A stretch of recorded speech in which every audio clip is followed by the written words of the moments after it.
America, the mothership has connected. Welcome aboard. It's the 4-hour Milky Way Mixer. DA with you from the CBS Sports Radio studios in New York City, broadcasting to affiliates nationwide and north of the border. Anchorage to Atlanta, Fresno to Philly, Kalamazoo, and Waterloo. We are on the air. They listening, D.A. Everything we saying, D.A. Everything. How we doing, everybody? Thanks so much for joining us. The final show before Championship Sunday. Huzzah! Coming up this morning on the show, former NFL General Manager Mike Lombardi is going to join us.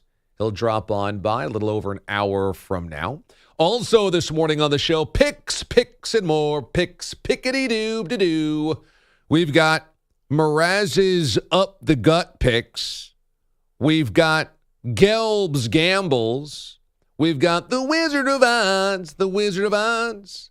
And Pat Boyle's Sexy Time Pillow Talk picks. It's all coming up straight ahead this morning on the show. She's a bad girl, Damon. And what's on the line? Oh, nothing besides celibacy. If Pat Boyle loses to Gelb, he's got to go dark for a full 30 days prior to the Bob's Bar show. Yikes. If he wins, however, he defeats Gelb, sends Gelb into Netherland, and assumes the position of taking on Mraz next season in the football full season picks competition. So this one is a biggie. And Boyle's back with us today. Bilotti bad. Boyle back. Boogie down. And just a moment of silence for Pete the Body. Oh, he's still with us. He just has been out the last 2 days. He'll be back on Monday. Okay, let's start with the AFC Championship game, shall we? Chiefs and Bengals coming up as the late kick on Sunday. And not everybody is impressed with Joe Burrow these days. Yesterday, in the Chiefs locker room, Willie Gay was asked about this Joe Burrow-led offense. The linebacker was asked, what impresses you most about the Bengals offense? And Willie Gay looked into the camera, spoke clearly into the microphone, and said, nothing. He then followed that up with repeating, nothing.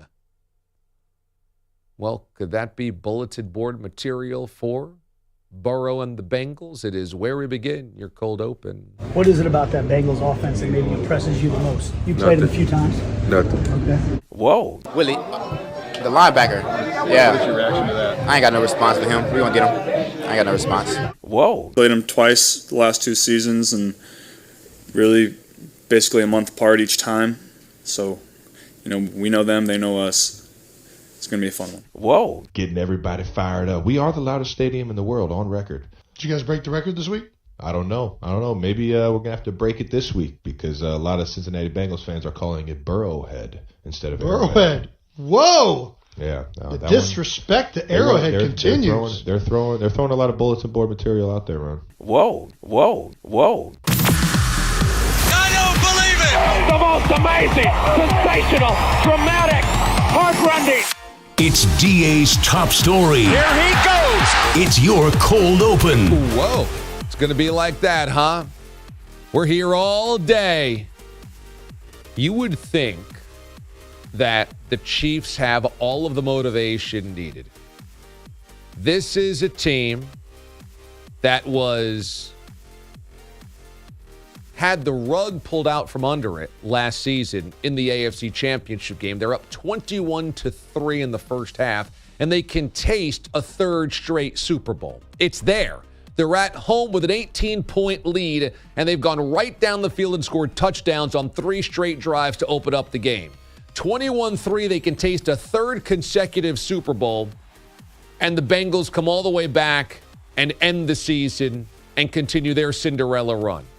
Then you follow it up with this season, again, a month ago, going to Cincinnati and losing to the Bengals.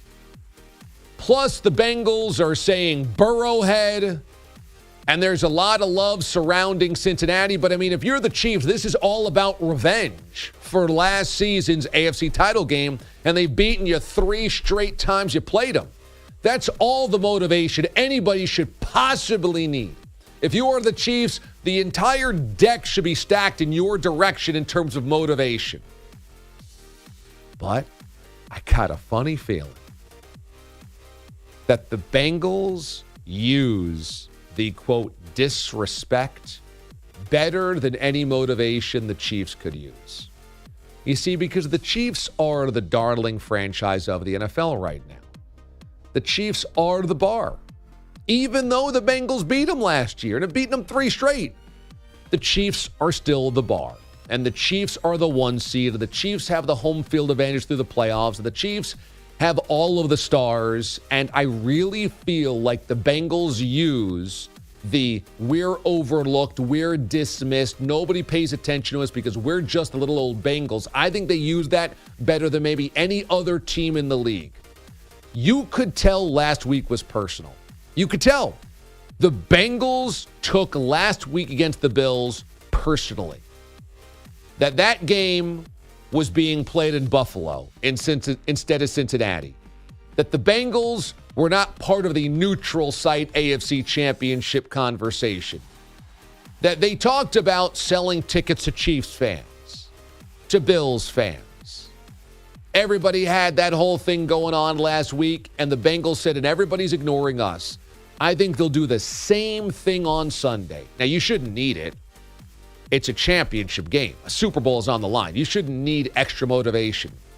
But if you're asking me things like Willie Gay saying nothing impresses me about the Bengals offense, I think Cincinnati just uses that type of stuff better than any other team in the NFL.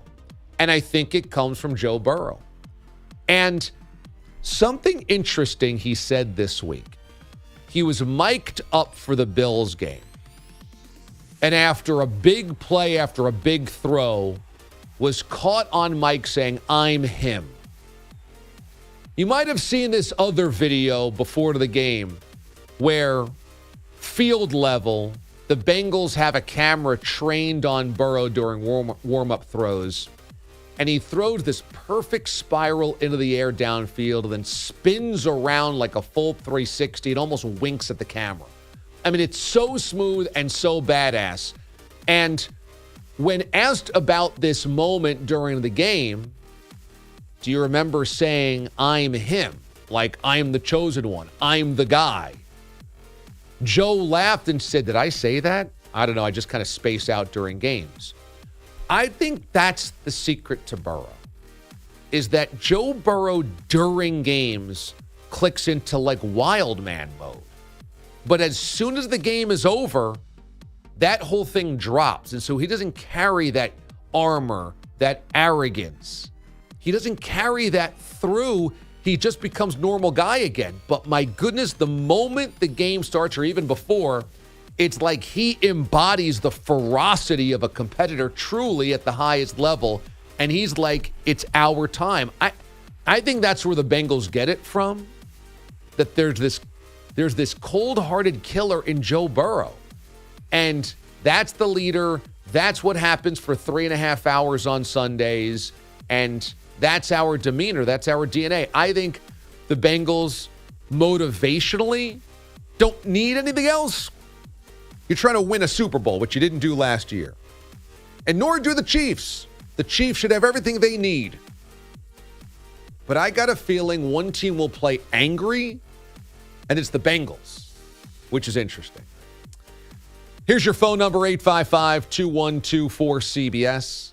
Twitter, DA on CBS. And I think that just stems from the Bengals won the AFC last year, and coming into this year, nobody picked them to do the same thing. The Bengals got through the AFC last year, and coming into the year, it was Bills, Bills, Bills, Chiefs, Chiefs, Chiefs. And that was the way that it went all season long, and I think that they really internalized that. And when Joe says, the window's open as long as I'm here, I think Joe, since he stepped into that organization, has been on a mission to flip the script and the reputation of the Bengals. He doesn't want to be associated with a loser. So now he's doing everything he can to be a winner. We're winners. Remember when he said last year, this is what is expected now. We're supposed to win the division. We're supposed to go to the playoffs. And I think the fact that this year, again, it became Chiefs-Bills all season long really bothers him and thus really bothers the Bengals. Let me say this about the NFC Championship game. This is a pretty enormous game for Kyle Shanahan. It's a pretty enormous game because everybody knows what a great play caller Kyle Shanahan is.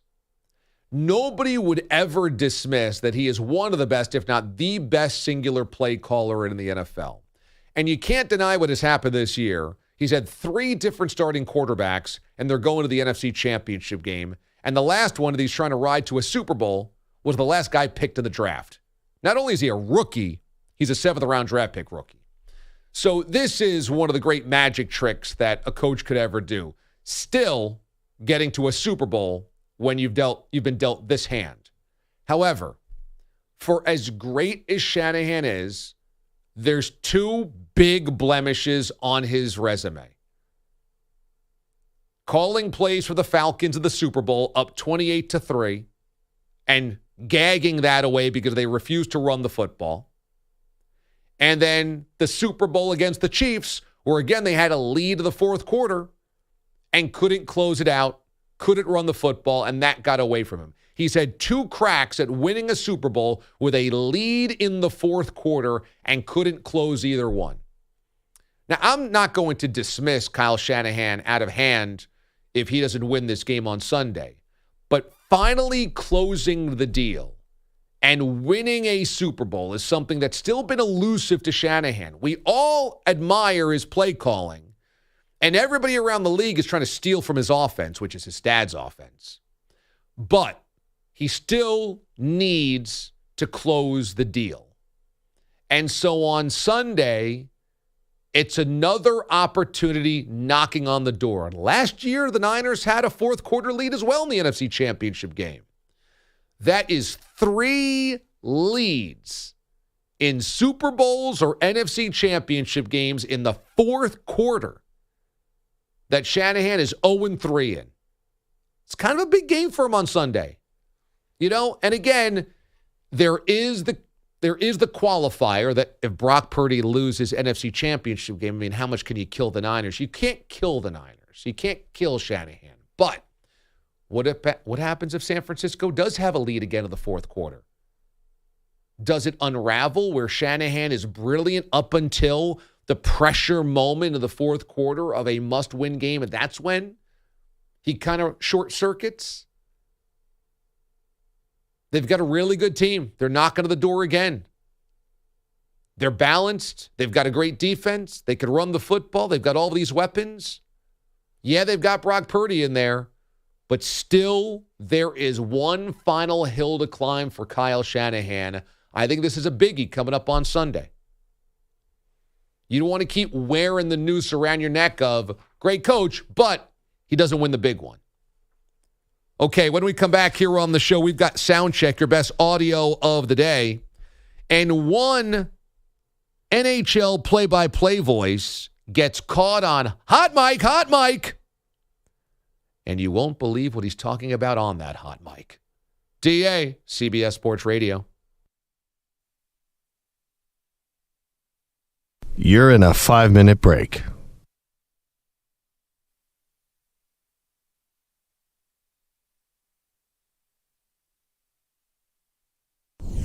Corey Matthew Perry did not want to be friends with them. That's good, actually.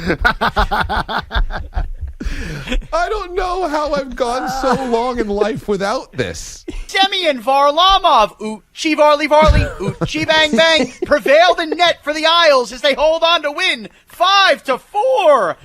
It is so 4 on the nose terrible. And it's not supposed to be. I know, that's the thing. 4. Mraz isn't writing corny jokes. He's writing really good jokes that he thinks. But they're awful. Uncle Dick's going to love this one. No.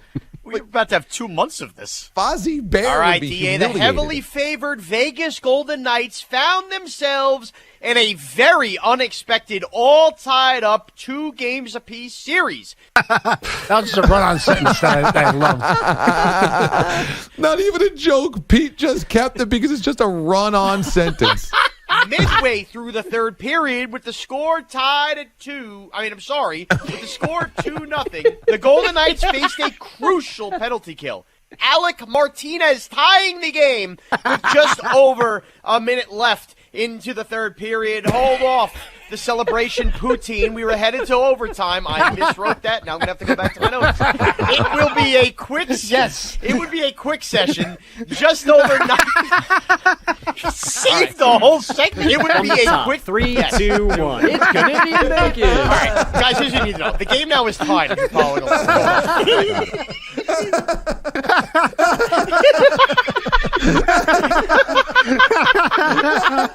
It's not even hard for Connor to be better than you. He just has to talk, and he should be okay. Someone that doesn't know sports could be better than that. Get McCann in here. Giving everyone's name wrong would be better. Kyle Fortune knows hockey. Uncle Dick's still on the screen. What are we talking about? Hockey? Or tennis? Well, Pete just dropped a really good Mike McCann impersonation. Sponsor? What do we talk about? Hockey? Shout. Get away from my bowl. Tricks are for kids, you silly rabbit. Well, now you got to tell the full story. You can't just drop a trick tagline and we'll not get explain there. it. Maybe next segment.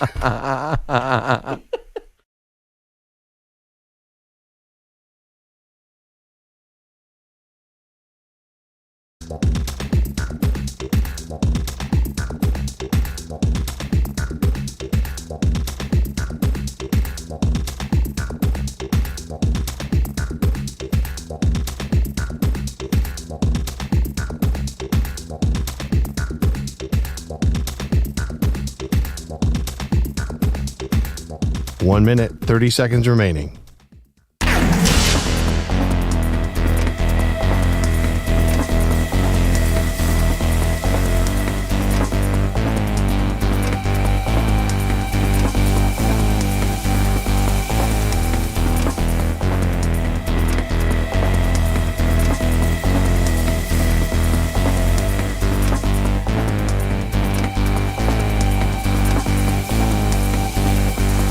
One minute remaining.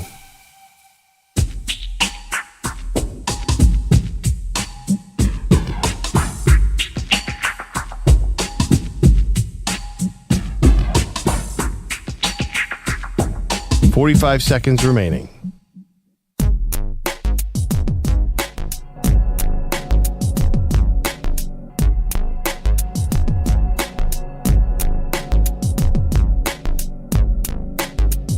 $30 seconds remaining.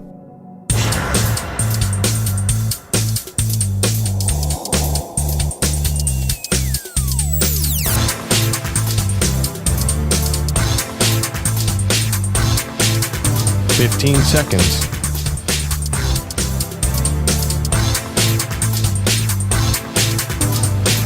Break ends in 5 seconds.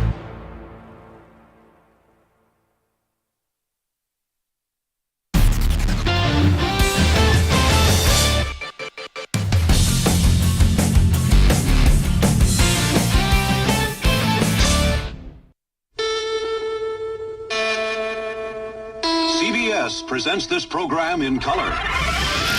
An educated person can't think he's going to get a recruit by strippers coming in. They can fire you, but they can't eat you. And they run through our ass like through a tin horn, man, and we could not stop them. The audio you need to hear. It's DA's Sound Check. All right, welcome back. 22 minutes past the hour. DA with you here on CBS Sports Radio. Remember that if you're outside your normal listening area, you can also stream us on the free Odyssey app. Use the free Odyssey app for live DA show, rewind, pause, fast forward, live radio, also the podcast of the show as well. All inside the free Odyssey app. And you can listen to us using the free CBS Sports app. Let's start with Spencer Dinwiddie, who on TNT last night accidentally let a curse word fly when asked about Luka Doncic's sprained ankle. Just more possessions, be more aggressive, assuming a playmaker role. But I mean, we want him back. Sorry, I didn't mean to curse, but we want him back. He's our MVP. You know what I mean? So we hope he's getting healthy soon. Whoopsie. Did this make it out over the air? Yes, it did. Yes, it did. So they had to, obviously that was bleeped in post-production. I guess, though, on cable you can say that. And it was a late game. It was 10:30 Eastern, so this is after the game. So you're talking about like 1 in the morning. Okay. So, yeah, TNT, they know drama. You can get away with an SH in there, I'm sure. Maybe the F word, not great, but the SH, I think you're okay. Yeah, you scoot by. Nobody's paying attention. Scooty. Scoot right by there. Holly Rowe was interviewing Gino Auriemma at halftime last night on ESPN. And UConn and Tennessee, remember that, of course, is a women's basketball rivalry dating back to the Pat Summitt years. And so here is Gino, shockingly not thrilled with the officiating. Put them on the free throw line or allow second chance points. How do you address that with your team in the locker room? How do I address it? How do I address it? You don't address it. This is what you get when you come down here. The game was called one way and then it changed. Nothing else changed. We didn't change. Nothing else changed. Thank you, Coach. Holly Rowe. Thank you, Coach. Okay. I think we're done here, Coach. How do you address it? How do you address it? As the blood starts to boil, temperatures start to rise, Gino realizes, I can get some attention with this. It's always like that down here. You people. You volunteers. UConn won 84-67 last night, so I don't know how much trouble that they had with the officials. I love how he's blowing a gasket in the background. You just hear Rocky Top. Yeah. Where's that Smokey the Hound? Is he hopefully lifting his leg right on Gino Auriemma at that moment? By the way, UConn scored 84 points last night. They scored only 7 in the second quarter. So that's a good other 3 quarters for them. That's why he was so upset, I'm guessing, going into halftime. They had scored just 7 points in the second quarter. What was that? I said, I didn't know there was quarters. I thought college basketball was half. Women's game has quarters. Got it. Okay. Men's game the halves. I was just trying to correct you in your head. I'm like, they didn't score 7 in the second half. Okay, I didn't realize the women's game was quarters. Second quarter. Yep. Gotcha. Okay. Makes it good offense-wise. Yeah. 33 points in the first quarter, 7 in the second. Finally, Avalanche play-by-play man Mark Moser is on Altitude TV and has a hot mic going. Now, this is always every broadcaster's worst nightmare. When you realize you were talking and, oh, crap, my mic was on. I didn't know that. And your stomach sinks and you're going, oh, my God, what did I say? Am I going to get fired? Is this going to go viral in the worst way possible? Will I get canceled? So, terror, obviously, on the airlines here. Mark Moser, hot mic. What was he talking about on the hot mic? Dude, that seagull. Oh, my God. Ah, dirty bastard.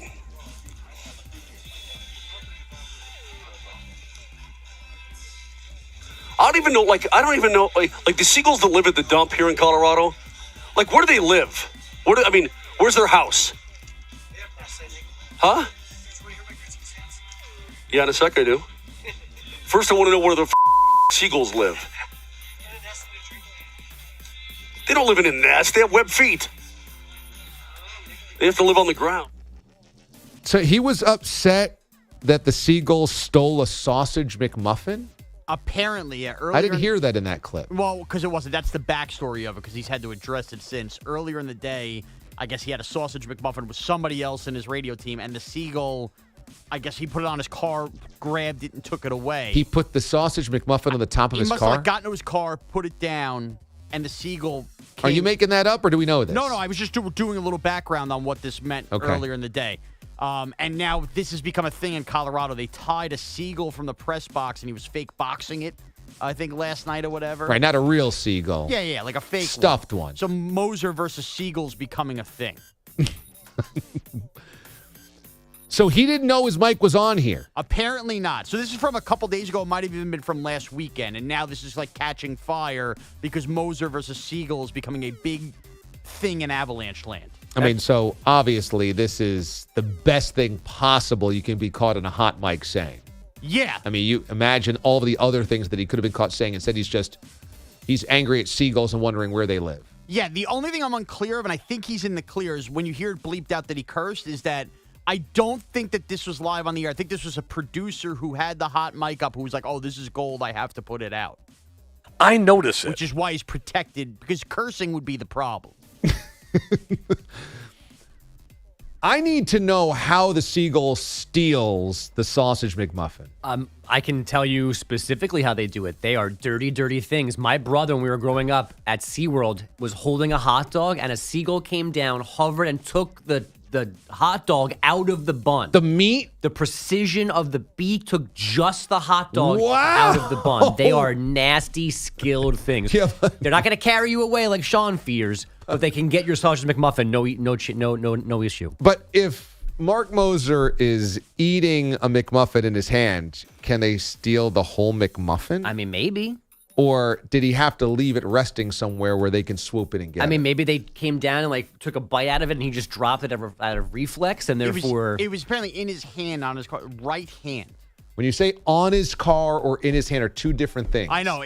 That was I read that on Twitter. Now I have a story from Mediaite where he says it was in his right hand and he was eating it and it swooped down. And it grabbed the whole McMuffin. Yeah, you got to go to McMuffin. You got to go to a boardwalk at a beach. Yeah, no, I've been there. They are attacking people. Yeah, they're aggressive. Yeah. What happened here? I don't think that they would steal a sandwich out of my hand, but maybe. Yeah. To that point, though, Colorado and seagulls. You know, there's not oceans or big lakes. It's a mountain desert. Well, there's plenty of lakes in Colorado, relatively big ones, but you're right, there is no ocean there. But I think seagulls can live almost anywhere. But they're seagulls. They're not mountain gulls. Another lesson coming here. That is true. But, I mean, remember, birds can fly very far distances. Coastlines of bays and major lakes. All right, so it must be the lakes thing. But think about it. They got to go on an incline to get above sea level. Denver, maybe the largest city above sea level in the United States. So now they're going to abandon the sea, then get further away from it by climbing high just to have some McMuffins in Denver?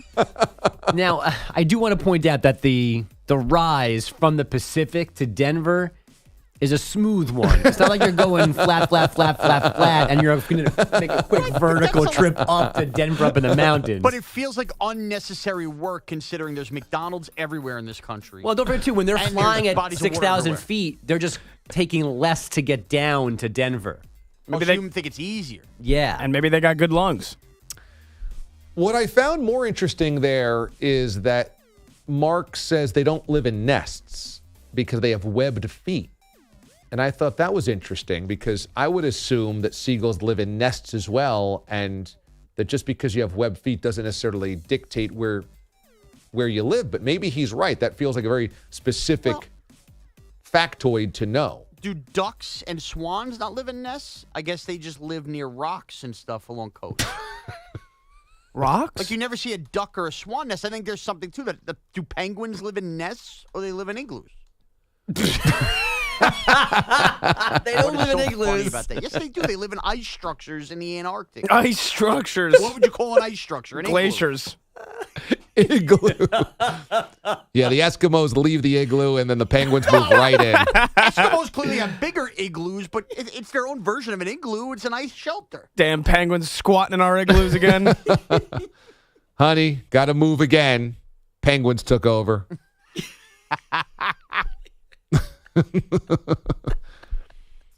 Let's see. It says that seagulls build their nests on the ground at the base of small shrubs. So I guess it is kind of a nest, but it's on the ground instead of up in a tree.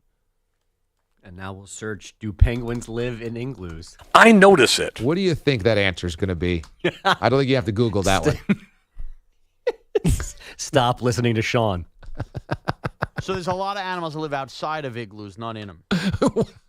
I don't think you know what an igloo is. None in them. I just think a penguin needs some structure from storm or something. I mean, I think we're splitting hairs here. It's hang on. I want Mraz to workshop this. So take us through your thought process. So we're talking about other birds building nests, right? They with their beak, they bring hay or whatever they bring over. Clearly, there's none of that in Antarctica because it's a lot of frozen wilderness. So in some way, shape, or form, frozen rocks and frozen ice chunks, I'm sure, are what they get. And then there's nasty storms in Antarctica, a nasty one. How do you protect yourself? You need a little cover. They've built their own version of an igloo, even if it's not standard, like an engineer hasn't come by. And how do you think that they're building an ice roof with chunks of ice? I think you get the chunks of ice and then, rain freezing. It sticks together. I don't think it's that crazy. Where else are they getting their shelter? It's not like they're getting, straw wrappers and everything else and building a nest the way a sparrow would. What's there? It's ice and rock. Minnows? You want frozen minnows making a thing? That's the wallpaper. The frozen minnows. You could tell the Arctic fox and the collared lemming, they live right outside of igloos, so why wouldn't a penguin build their own? Okay. Well, it's AFC NFC Championship game Friday, so I'm going to try to stay on track here, but we could do 4 hours on this. Andrew Bogish has our headlines. And DA, while the Chiefs, Bengals, Eagles, and Niners prep for Sunday, the rest of the NFL preps for next season. The Panthers now have their head coach. It's Frank Reich, who, by the way, started the very first game in team history back in '95. Yeah. Now, his hire means that interim coach Steve Wilkes did not get the full-time gig, leading his lawyer to issue a statement saying there is definitely a race problem in NFL hiring. The attorney says they'll have more to say in the coming days. Dan Quinn bowed out of the coaching search yesterday, choosing to remain the Cowboys' defensive coordinator. And the Jets hired Nathaniel Hackett as their OC, fueling Jet fan desperation for Aaron Rodgers. Billy Packer, who called 34 consecutive Final Fours for NBC, then CBS, has passed away at 82. He had multiple health issues, had been hospitalized for 3 weeks in the Charlotte area. I didn't know how good of a player Packer was before the broadcasting career. He was 2-time All-ACC and helped Wake Forest make the 62 Final Four. I had no idea. What position? I guess he was a guard. Wow. His dad was a college coach, so he was in the game, and he was a good player. Wanted to coach for a second, accidentally did some broadcasting, and became one of the voices of college basketball. Yeah, for sure. He was the color analyst on Final Fours, throughout the 80s, 90s, into the 2000s. On the court last night, top-ranked Purdue got a 75-70 win at Michigan with Zach Edey posting 19 points and 9 boards. Number 6, Arizona, a 63-58 win at Washington State. Number 21, FAU, took care of Middle Tennessee, 85-67, extending its win streak to a school record 19 games. Women's number 5, UConn, despite those referees, went to Tennessee and won last night, 84-67. The Huskies on a 12-game run. In the pros, it was easy for the Clippers against the Spurs. Hands it off for George, moving it left to right. Guarded by Keita Bates-D up on the outside, screen to his left. George stepping to a straightaway three, cash. PG-13. It's that type of night. 35 points for George. Timeout San Antonio. Noah Eagle on Clippers Radio. George was done with those 35 in a 138-100 decision over the Spurs. LA's on a season-long 4-game win streak. San Antonio has dropped 12 of 14. The Mavs won in Phoenix 99-95. After Luka left in the first quarter with a sprained left ankle, the Cavs smoked the Rockets 113-95, and the Knicks got a 120-117 win in OT in Boston. Julius Randle scored 37. Jalen Brunson had 29. LeBron and Giannis picked as captains for next month's All-Star game. LeBron tying Kareem for the most appearances at 19. Jokic, Curry, Doncic, and Zion, the other starters out of the West. Kyrie, Durant, Tatum, and Donovan Mitchell from the East. The captains will pick their teams right before the game starts. Tommy Paul's deep run down under, sadly over. Match point after 2 hours and 20 minutes on Rod Laver Arena for Novak Djokovic, who serves, and from Tommy Paul this flies long, and it's another enormous statement from Novak Djokovic. Djokovic with a straight set win over the young American on Australian Open radio. He now faces Stefanos Tsitsipas in Sunday's final. On ice last night, the Ducks snapped Colorado's 6-game win streak 5-3. The Sabres stayed hot, winners of 5 in a row, a 3-2 decision in Winnipeg. Tage Thompson a goal and an assist. And the Bruins lost in Tampa 3-2. That's an 11-game home win streak for the Lightning. And finally, Claudio Reyna stepped down yesterday as sporting director of Austin FC. Amid the controversy connected to him and his wife trying to get Greg Berhalter fired as men's national team coach. DA, back to you. By the way, penguins build so-called nests out of rocks and line it with feathers and moss before laying eggs. So they do not live in any type of ice structure like the planet Hoth. Yeah. They just have rocks. I said frozen rocks. Would you consider a semicircle or a circle of rocks on the ground with moss at the base of it the same as an igloo? I said their own version. It has to be frozen. I see. So you think just a circle of rocks is the same as building a frozen igloo? Clearly, I didn't think they're going to have the long tunnel with the chimney and all that stuff the way the Eskimos do. Clearly. I said their own version. Let's be real here. So if you saw a circle of rocks on the ground, you'd say, oh, that's a penguin's igloo. Are they frozen? No, they're just rocks. Then if they're not frozen, it's not an igloo. The basis has to be frozen. Again, if you saw a circle of rocks and somebody said that's where penguins live, you would say, oh, that's their igloo? No, I would probably call it a circle of rocks. Right. Because the problem that you're missing here is like an igloo is a specific thing.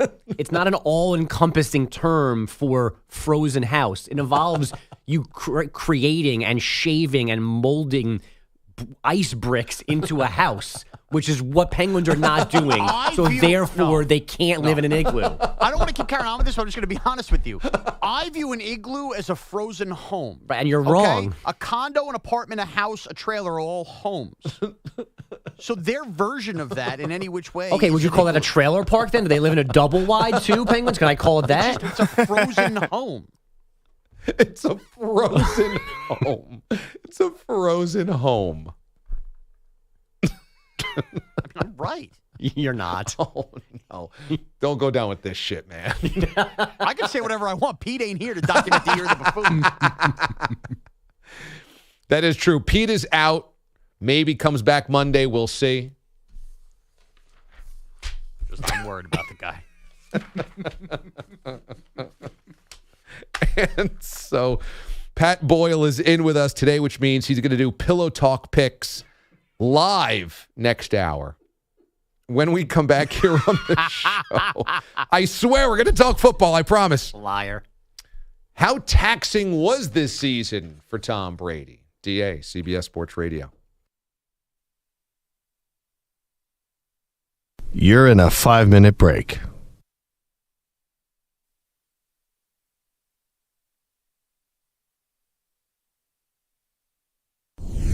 There's a reason people, the first thing they do when they get off an airplane, if they've never been in New York, is show me where the best slice of pizza is. It's because it's a real thing. It's not a myth. It's like the ball dropping in Times Square. It happens here.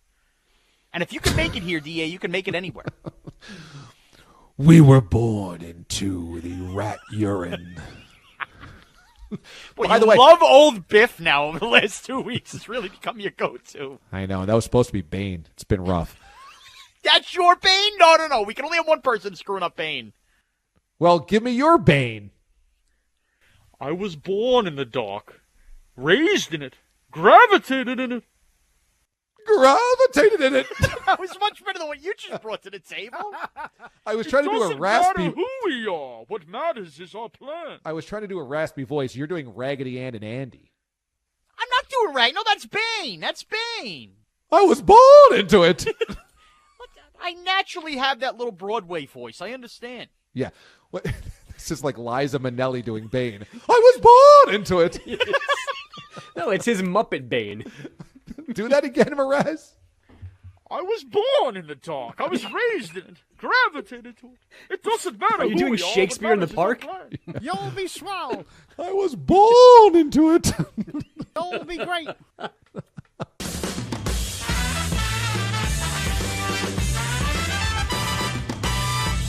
Little wet, little drippy, 24/7. I was born in the dark. Raised in it.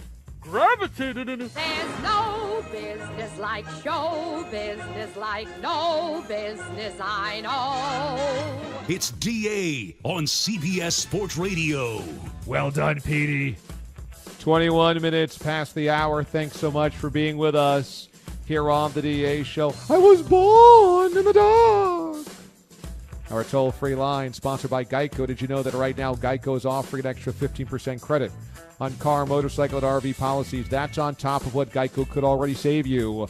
What are you waiting for? Visit geico.com to learn more. Gravitated in it. Ooh. The DA Show, by the way, has a podcast, the PGP, the Permission Granted podcast. The show about the show, which we will tape after the show today. So look for, later on today, your peek behind the scenes of the DA. I was born in it. Raised in it. Gravitated in it. Gravitated in it. Which I got to say sounds a little bit like Ilya Bryzgalov from our Canadian Bacon Open. Because Mike in LFK tweets, my older brother was yelling at his son yesterday, and I walked in and said in a high-pitched voice, why you have to be so mad? He a good guy. Raised in it. Gravitated in it. They both stared at me like I had one eye in the middle of my forehead. Hashtag Canadian Bacon. That Bryzgalov rant is just an all-timer. Why he have to be so mad? He Joe Hockey. He's a nice guy. There's also basically my impersonation of Mraz and Mraz's impersonation of Bane.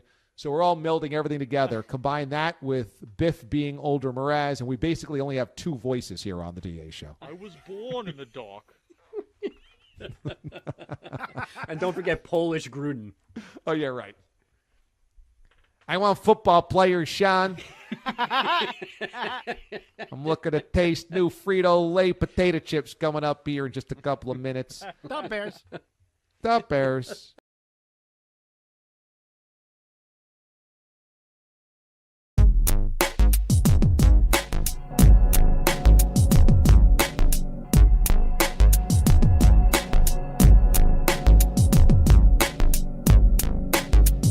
$30 seconds remaining.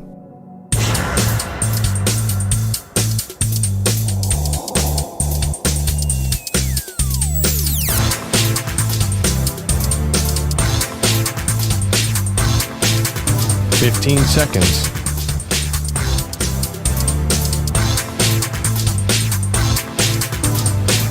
Break ends in 5 seconds.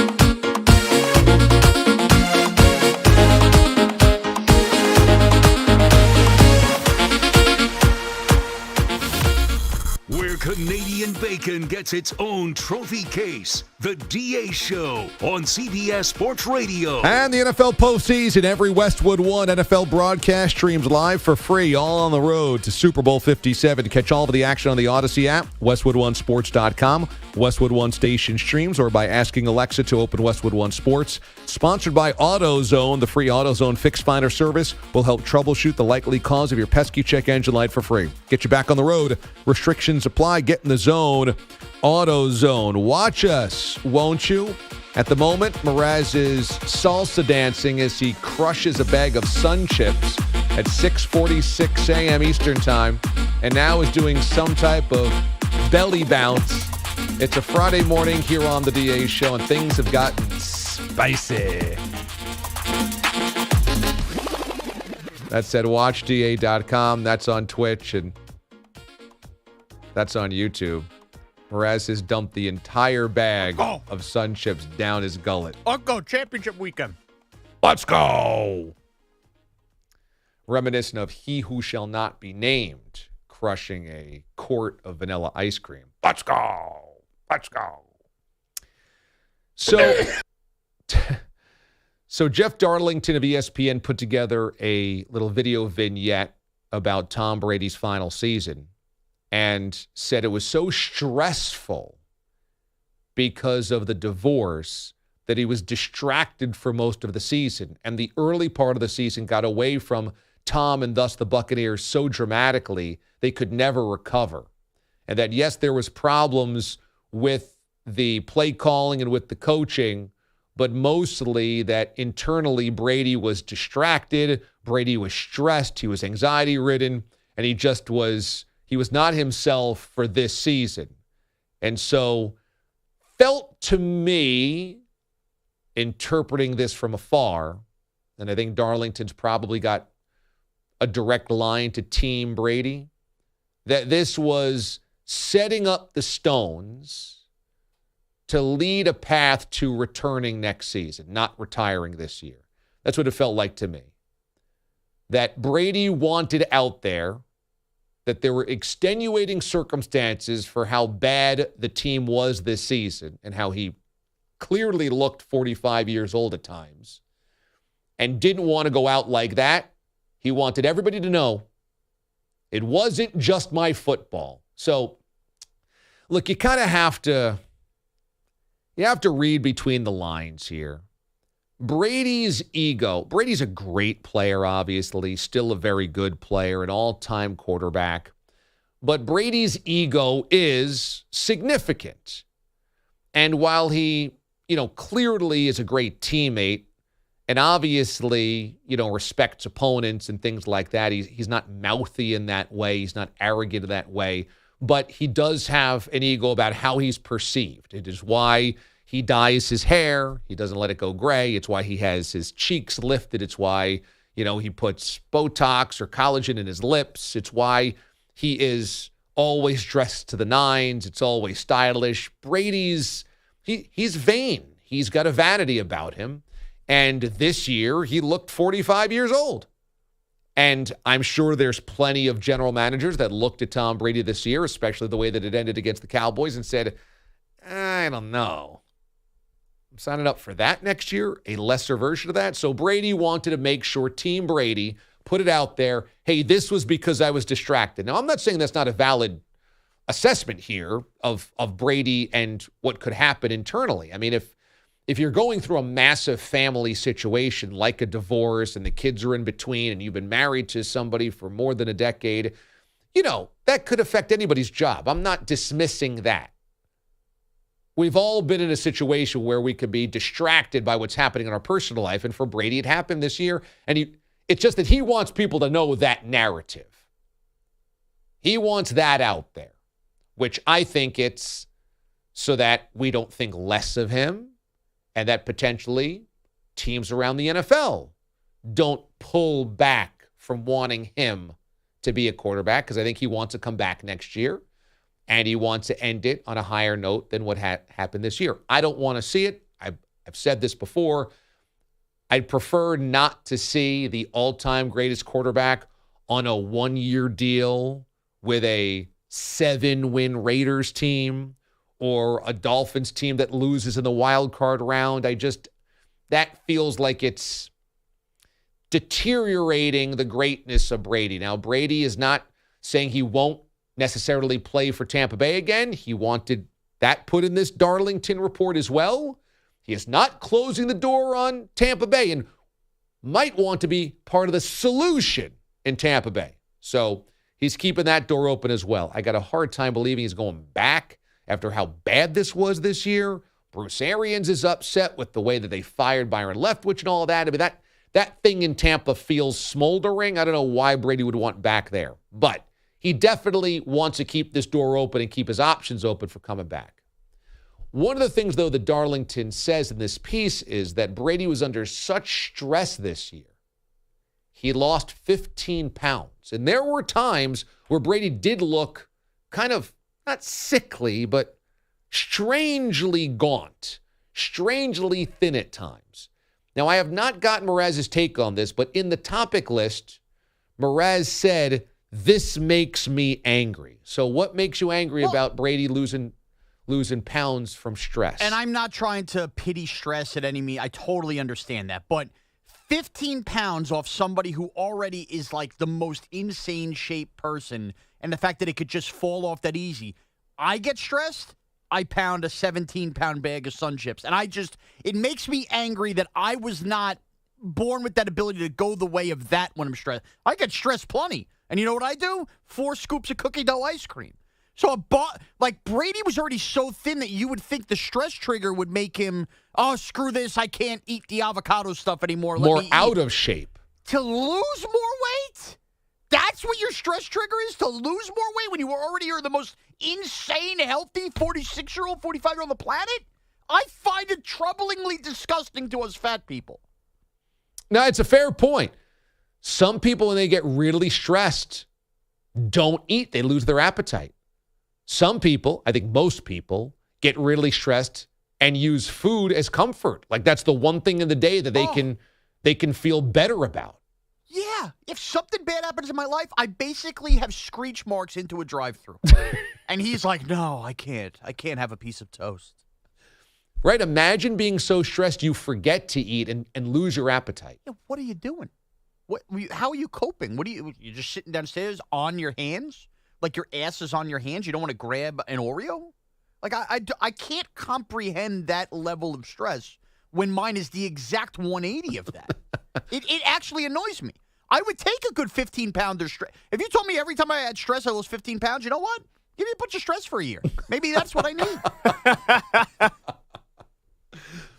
I align more with you, Mraz, that if I'm really stressed and I feel anxiety-ridden or something like that, or I might be depressed, it's the unhealthy food that gives you at least a little bit of a wake-up call. It's like, oh, I got the blood pumping through my veins again. Yeah, I'll let myself go today. You've been really sad the last 3 weeks, huh? Okay, makes sense. Do I need an intervention? When we come back on the show, speaking of, Mike McCarthy, the next Tom Landry, story next.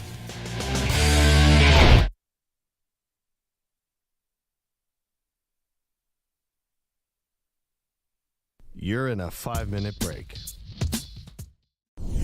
For the original bowl-shaped trophy, he planned to present the cup annually to the champion hockey team of the Dominion of Canada, honoring his time as Canada's Governor-General. All right, now fast forward 130 years. Sorry, Lord Stanley, but for the 29th straight year, the Stanley Cup champion will come from USA, USA, USA. Things started to snowball early as the Colorado Avalanche pelted 2 ice missiles into the net in the first 10 minutes. Your player of the night was the one who got the party started. It was the captain, guiding the ship through the fog as Gabriel Landeskog channeled his inner bulldog. Now Bowenpire in the breakout. Landeskog, the Swede, gave Vasilevsky Stockholm Syndrome as he made him a prisoner of his own net. Then 90 seconds later, Valeri Nichushkin got on the tracks and choo-chooed his way to lamplighting glory. However, just like the Rangers found out, that's right, Mraz, another shot at the Rangers. How's the golf course? Your goal of the night comes from Andrei Burakovsky. Sing us a song. You're the overtime ending man. Burakovsky, channeling his inner Dostoevsky, he said to the fans and the lamp behind the goal, let's get lit! Another bouncing puck. Well, we can only hope that somebody does blow a 3-1 lead in this series and gives us a Game 7 for Lord Stanley's Cup, because maybe then Pat Boyle will have one more chance to do a Canadian Bacon this year. But for now, Lord Stanley's Cup glimmers and shines in all of its glory, waiting for another champion to grab hold and etch their name into history. And that is your Canadian Bacon.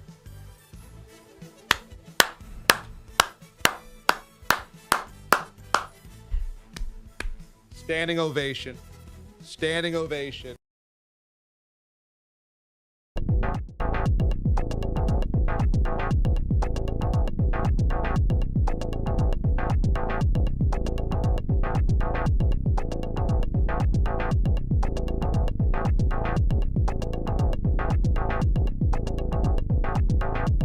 Two minutes, 30 seconds remaining.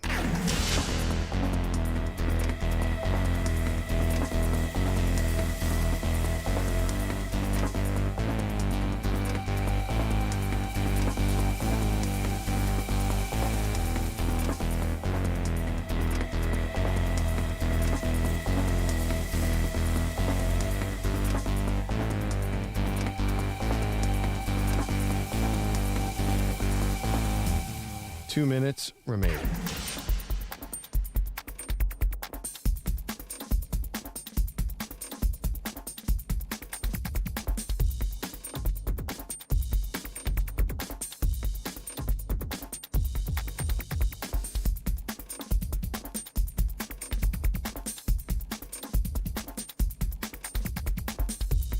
We are live right at the Rose Bowl where no big deal, Penn State demolished, dominated, controlled number 8 Utah in an absolute dominant victory. So let me just tell you this, folks, for the future, 2023, look out for the Nets. Holy fucking shit, finally! Finally with a fucking opener!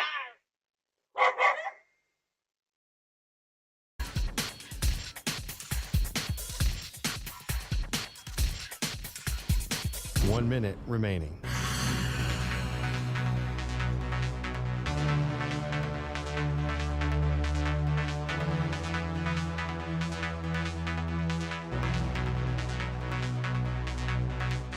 $45 seconds remaining.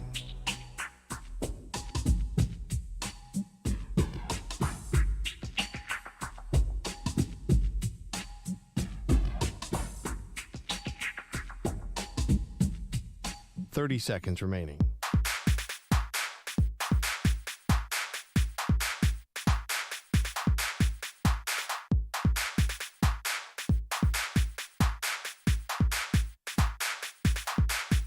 $15 seconds.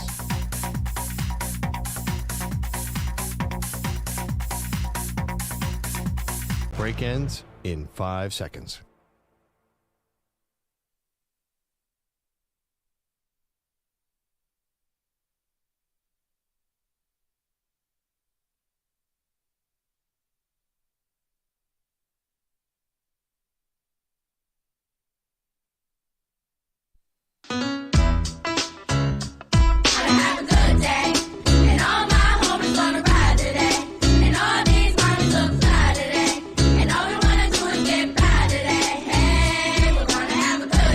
Mornings are hard. Your sports radio show doesn't have to be. I'm so happy you guys are still alive. I am excited! I am so happy! Laugh and learn every morning aboard the mothership.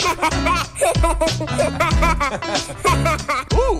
Have a good day, and all my homies wanna ride today, and all these mommies look fly today, and all we wanna do is get by today. Hey, we're gonna have a good day. It's gonna be a good day with DA. Hey, duh. I do love the da. Happy Being Alive Day. Mornings on CBS Sports Radio. Yeah. Yeah! Happy Being Alive Day, everybody, and a happy Friday to you. We have released the Kraken, the Target Demo Friday meme, which, as we joked about earlier in the week, Mraz as Stallone in Cliffhanger, saving his family from the sinkhole in his backyard. When you see the meme, you can let us know where you are and how you're listening, and we will read those coming up in the final hour of the show. Coming up this hour in 20 minutes, Michael Lombardi is going to join us, former NFL general manager, longtime executive host of the Lombardi Line. He's going to join us in 40 minutes. Pat Boyle's in with us live today as Pete is out. And so a live Pillow Talk picks coming your way in 40 minutes. At the moment, Pat Boyle, a.k.a. Tom Doyle, has a 2-game lead with 3 games to pick on Zach Gelb. On the line, celibacy. It's a big one. Out of all of the bets we've ever done here on the show, I think number 1 is Mraz willingly resigning from the show if Brian Daboll and Joe Shane do not make it past year 2. And then number 2, celibacy. I think that's kind of the power rankings of the most severe bets. I mean, because pegging each other with dodgeballs, dumping clam chowder on each other's heads, eating hot salsa, dressing up as an idiot. I mean, those are all, you don't want to do them, but it's not resigning from your job or celibacy. That's true. Now, Mike, I do have to wonder, would celibacy have a more lasting impact in this world than the Birdseed Central Park, which led to Aaron Rodgers never winning a Super Bowl again? Yeah, that's true. The legacy of the Birdseed bet is maybe grander than 30 days of celibacy. Right, quarterback's career was altered. Yeah, you put the jinx on Aaron Rodgers after that. Yeah. Never to win another playoff game, you said. He won one. We moved the goalpost. He'll never appear in another Super Bowl again. Never appear in another Super Bowl. And since, that has held true. I want to play for you some audio from Mike McCarthy. There was this speculation all season long that McCarthy's job was potentially in jeopardy.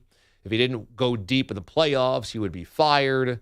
He did win the one playoff game, but then lost last week. Sean Payton staring over his shoulder. McCarthy, though, says he never got any sense from Jerry that he was going to get fired this year. The partnership that we have, he's excited about. He told me a number of times this week that he wants me to coach here as long as Coach Landry did, and I said, okay, it's a long time, but I feel really good about our relationships. I think our ability to discuss and disagree is we do a good job of that. So, and I think that's important, because when you get into these situations of free agency and these tough decisions, you got to be able to have those conversations. But also his support and what he believes. I thought he was incredible with the team Monday. His message to the team was outstanding. Tom Landry, Mike McCarthy. Mike McCarthy, Tom Landry. Jerry Jones told Mike McCarthy, I want you to be my Tom Landry. Just for some perspective here, Mike McCarthy's been there for 3 seasons. Tom Landry was there for 29. How long is being head coach for 29 years? When Tom Landry took over, the Dallas Cowboys were an expansion franchise. When he took over in 1960, JFK was being elected to office. When he left, George Bush Sr. was in office. That's a span, 1960 through 1988. I bring this up because the longevity of Tom Landry is not something that you try to replicate. It's not something you even dream of replicating because it can't happen. Look at even Bill Belichick. He's been there forever, right? I mean, can you remember the Patriots prior to Bill Belichick? He's been there 23 years. He'd have to be there for another 6 to just match Tom Landry. Again, I bring this up because it's just another case of Jerry Jones living in an alternate Cowboys universe. To even suggest, I want you to be my Tom Landry, shows, and I got to shake myself out of this sometimes because it's so easy to just badger on the old guy, the old crazy guy. But Jerry Jones keeps showing us evidence that he doesn't live in the present. He doesn't live in reality. He lives in a weird Cowboys past. The fact that Jerry Jones, at how old is he? 81 now? The fact that Jerry Jones, 79, the fact that Jerry Jones is making football decisions. He's 80 years old. The fact that at 80 years old, he has any say in football decisions. Free agent signings, draft picks, roster building, coaching hires and fires, etc. is kind of crazy. I mean, what other executive at 80 years old would you allow to manipulate everything within your franchise? It's pretty insane. Number two, what 80-year-old would you allow to be doing weekly radio hits every single week? What 80-year-old, and this is not being ageist, but you would have multiple people handling multiple parts of your corporation, and they usually wouldn't be the ones doing weekly radio spots. He's doing all of that at 80. And what tortures Jerry is he'll never achieve the football credibility that Jimmy Johnson has, which is why Jimmy is not in the Ring of Honor. He can't come to the conclusion that Jimmy was the reason for the success. That since Jimmy left, Jerry's got nothing. Jerry's got Bozo Barry Switzer, who won a Super Bowl when Moose Johnson and other players have admitted, we won that Super Bowl in spite of coaching. They won it in spite of coaching because the roster was so good that Jimmy built. The moment Jimmy's roster was disassembled, the Cowboys never got back to an NFC championship game, let alone win a Super Bowl, and it kills Jerry. It kills him. And so Jerry lives in this hall of Cowboys past where he needs to chase down the success. He wants to win a ring on his own that wasn't Jimmy's team, and he needs to replicate Tom freaking Landry. Now, no offense to Mike McCarthy, but I saw Tom Landry. He ain't no Tom Landry. All right, Mike McCarthy is, I don't know, the 11th best coach in the NFL. I mean, where would you rank Mike McCarthy in terms of your NFL head coaching draft? Tom Landry, specifically in his prime, is either 1, 2, or 3. It's Chuck Noll, Tom Landry, Don Shula in some order in their primes. If you did the NFL coaching draft of 1974, it's one of those three guys, and the top three just is set. Mike McCarthy ain't that. Also, Mike McCarthy doesn't have 29 years of staying power at this point in time. And as I read the story, I just said, oh, my God, Jerry, why would you even say that to a guy that's in year 3? I want you to be my Tom Landry. Number one, no offense to Jerry Jones. It's going to sound like that. But he ain't living long enough to see a guy match Tom Landry. So it's 26 years from now. We've got a 106-year-old Jerry Jones being propped up in the luxury suite like Bernie Lomax. The rest of his nose will have fallen off. They put sunglasses on his head. His nose falls off. He's got even more liver spots all over him. And suddenly he's still, we're watching in 2048, Mike McCarthy coach the Cowboys. I mean, let's get real. Like, just even invoking the name Tom Landry shows that Jerry is so out of touch. So out of touch. But then I read the story more, and I didn't realize this. He told Jason Garrett this. He told Jason Garrett, I want you to be my Tom Landry. You want to know why Jason Garrett lasted so long, even though he never won anything, is because Jerry was hoping that he was like a Hall of Fame head coach and was like, we can't get to 29 years if you don't get to 8. So he just kept bringing him back. I mean, it's sad and pathetic, and I would feel bad for the Cowboys if it wasn't the Cowboys. You know, if this was like the Lions or the Browns or something, I'd really feel bad. But, I mean, I don't. I mean, Jerry's just unbelievably wealthy, visionary business-wise, a great marketer, but football, I mean, he's a buffoon football-wise. He's a buffoon, total buffoon. And he doesn't live in reality. He's getting farther and farther away. I mean, so, you know, you're a Cowboys fan. I mean, the harsh reality is you got to wait till this guy croaks. I mean, and that's the only hope. He wants Mike McCarthy to be his Tom Landry. I mean, it's just sad at this point. I don't even want to make fun of him, even though this entire 11-minute segment I have been.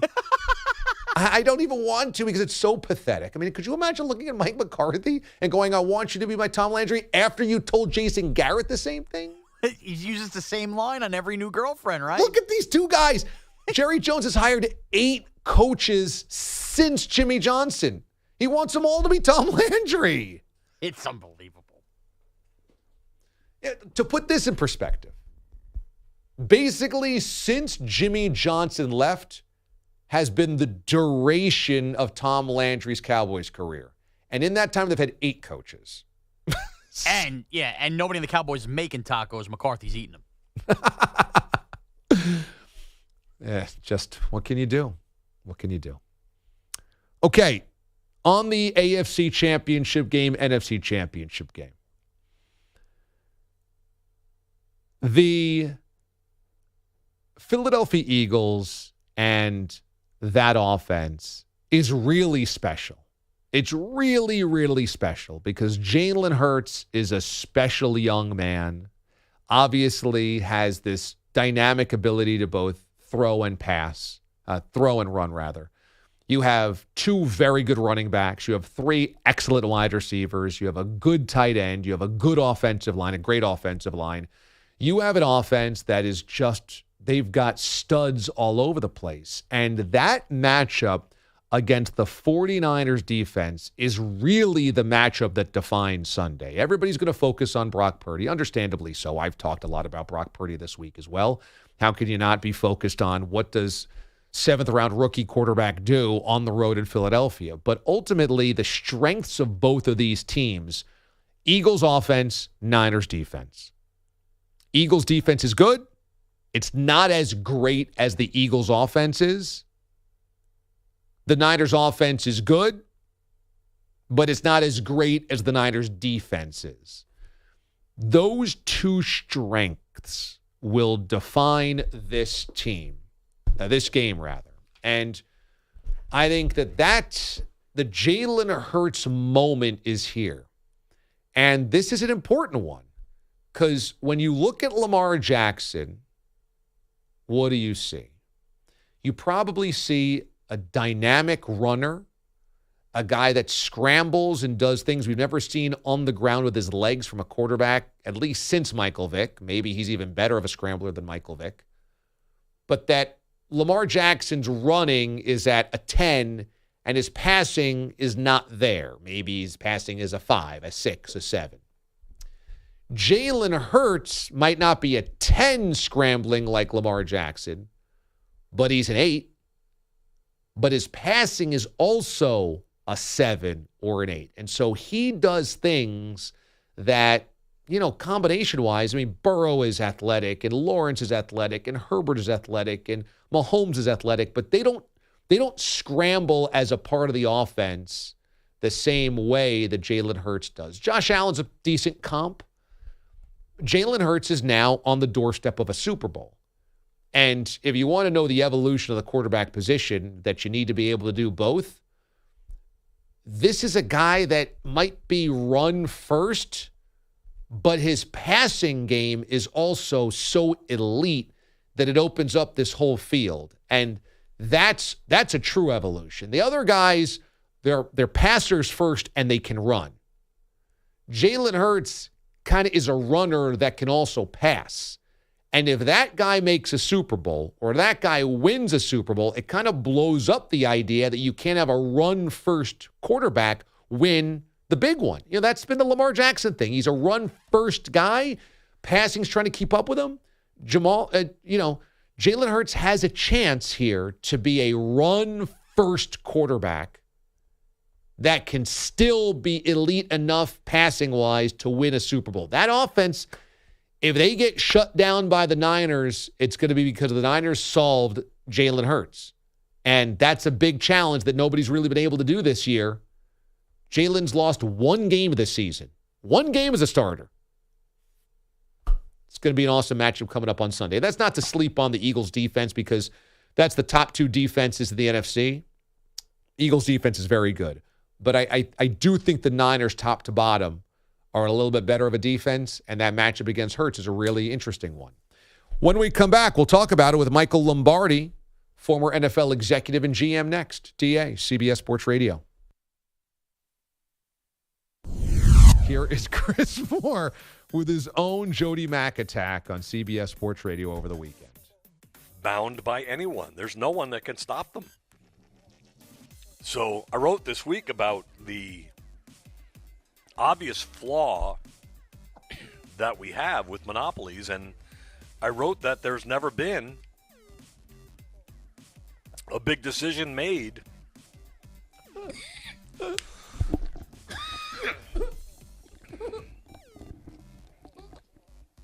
excuse me.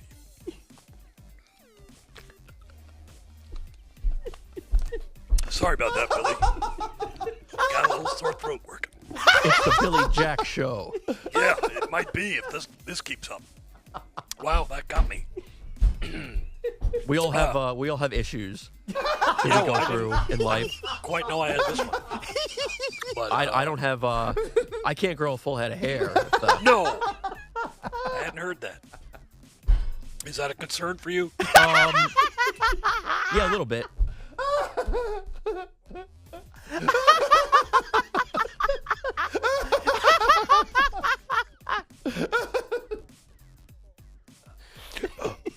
Is that a concern? Is that a concern, Billy Jack? So in this case, Chris Moore, I don't know if it was his voice, his larynx was eroding the entire morning, but you could hear it starting to go in the middle of that sentence. And then it goes, he takes an uncomfortable, 30-second pause, so you don't know if they're off the air. And then he's like, oh, that really got me. And then Billy Jock swoops in. Jacqueline swoops in, is like, hey, we've got some trouble here. Yes. And the best. We all have some issues in here. Yeah. Chris Moore goes, I wasn't expecting this one. So instead of giving Chris Moore the blow to catch his voice, they now start having a conversation, dead Chris Moore and Billy Jock alone, tit for tat on issues in life. I didn't see this one coming. And it is the perfect Chris Moore take, which begins with monopolies. Of course. And who knew he had a blog?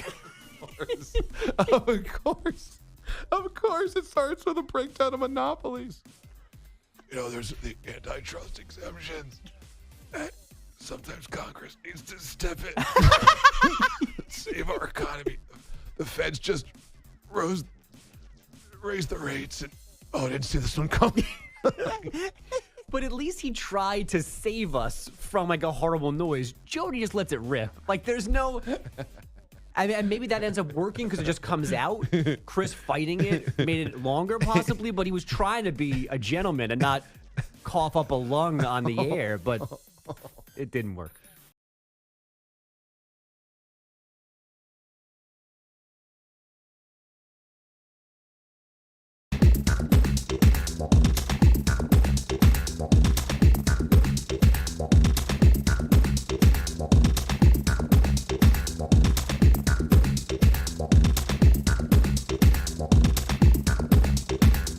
One minute, 30 seconds remaining.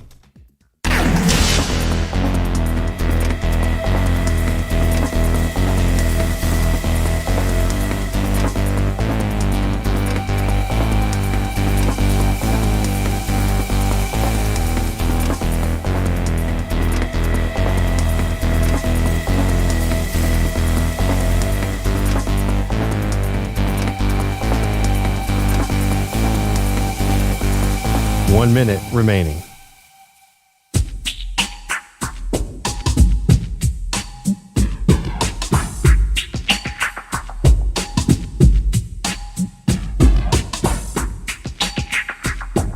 .45 seconds remaining.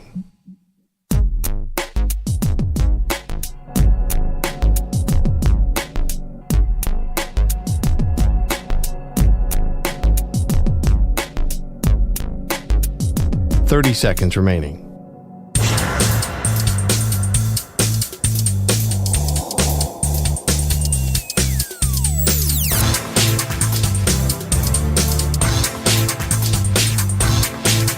.15 seconds.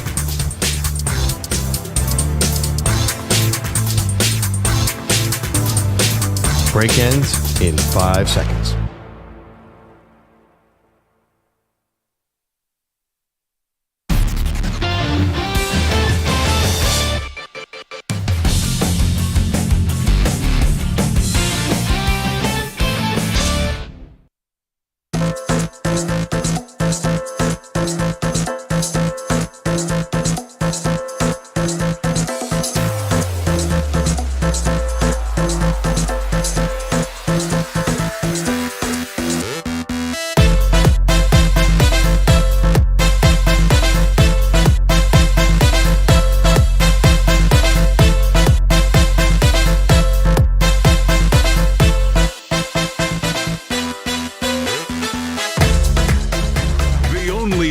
Show where listeners are invited to their childhood homes.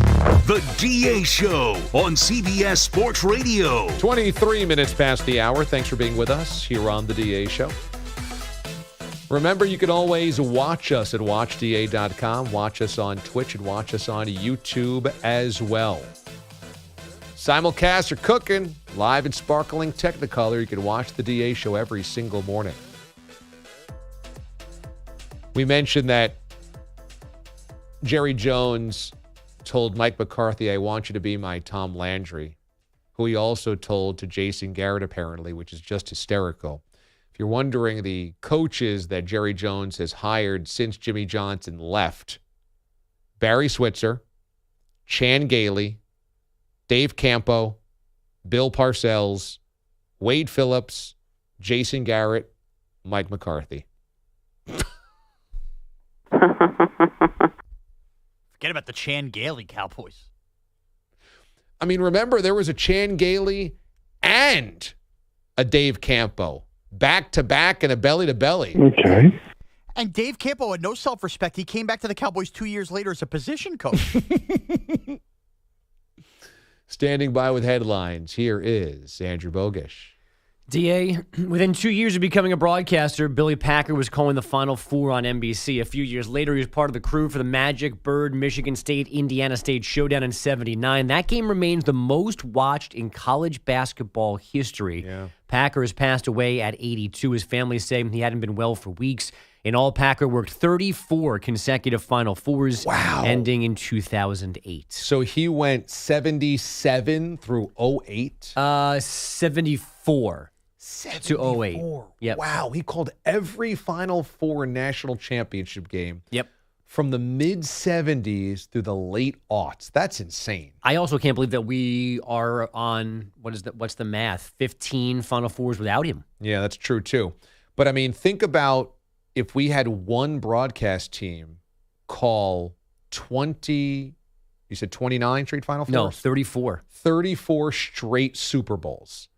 34 straight World Series, 34 straight NBA Finals. That's an incredible legacy. Although I think Buck crossed 20 straight World Series. Yeah, I think he did. He had a surprisingly long Fox baseball career. Yep. Like, you just don't realize how long it was. Yep. On the court last night, number 1 Purdue went to Michigan for a 75-70 win, while number 8 UCLA went crosstown. I think Buck did 22, right? He went 2000. He did the Subway Series right through 2021. This was the first one without him this past year. So that was like 21 straight. But that's like he would have to do 13 more just to match Billy Packer. You understand? I'm still trying to get it. Okay. Yeah, sorry. Math. College hoops. UCLA lost last night. Ellis trying to cross up on Tiger. Comes to the top of the key. Now he has Bailey. Ellis looking for the step back. He's going to take it. He's going to make it!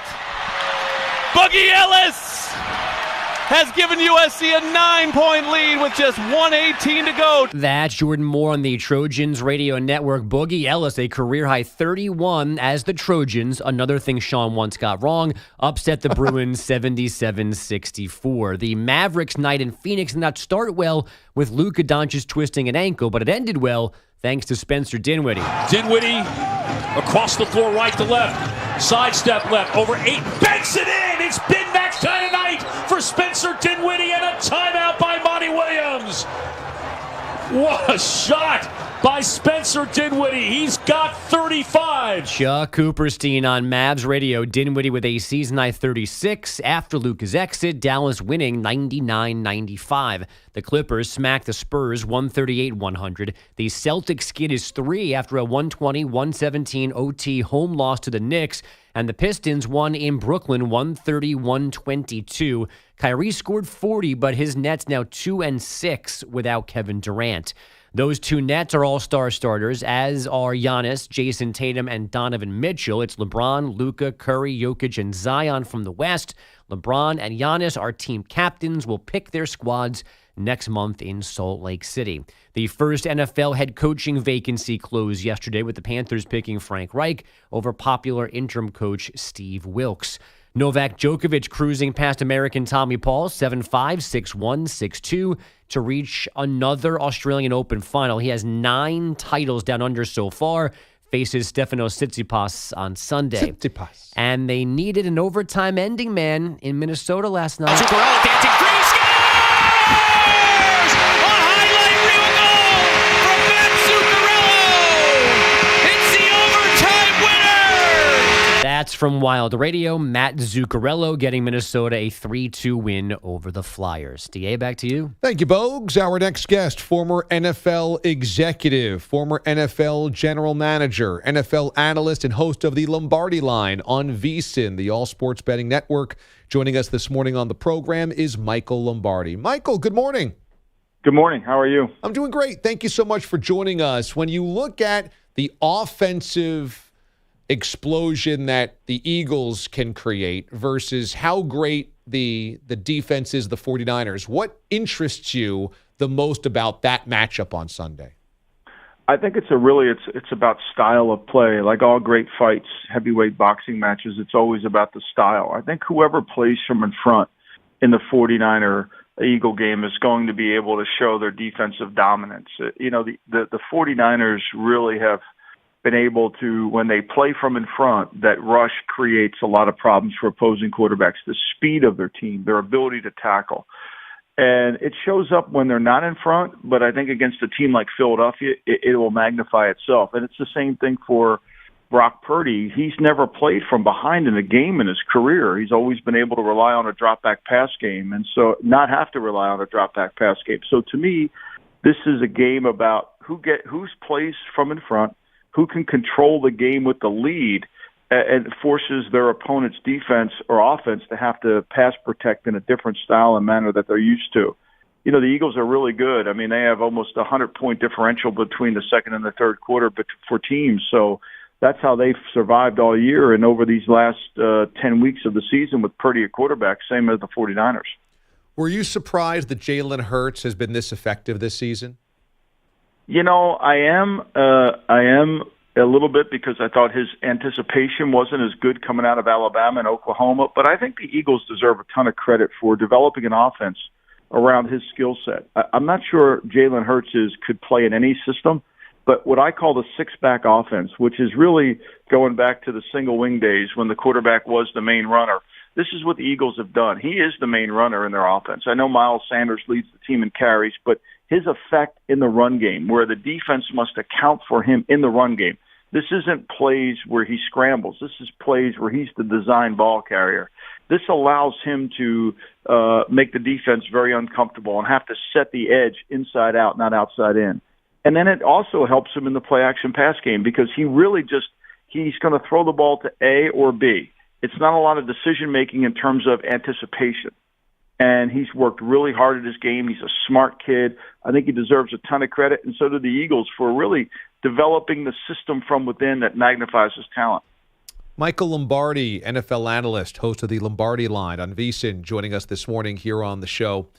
So when you look at Kyle Shanahan's body of work, we all consider him one of the great play callers in the NFL, but he did lose the lead in the Super Bowl as the play caller for the Falcons, same as the head coach of the Niners, and last year lost the lead late in the NFC Championship game. Do you see his play calling changing when he gets late in those games?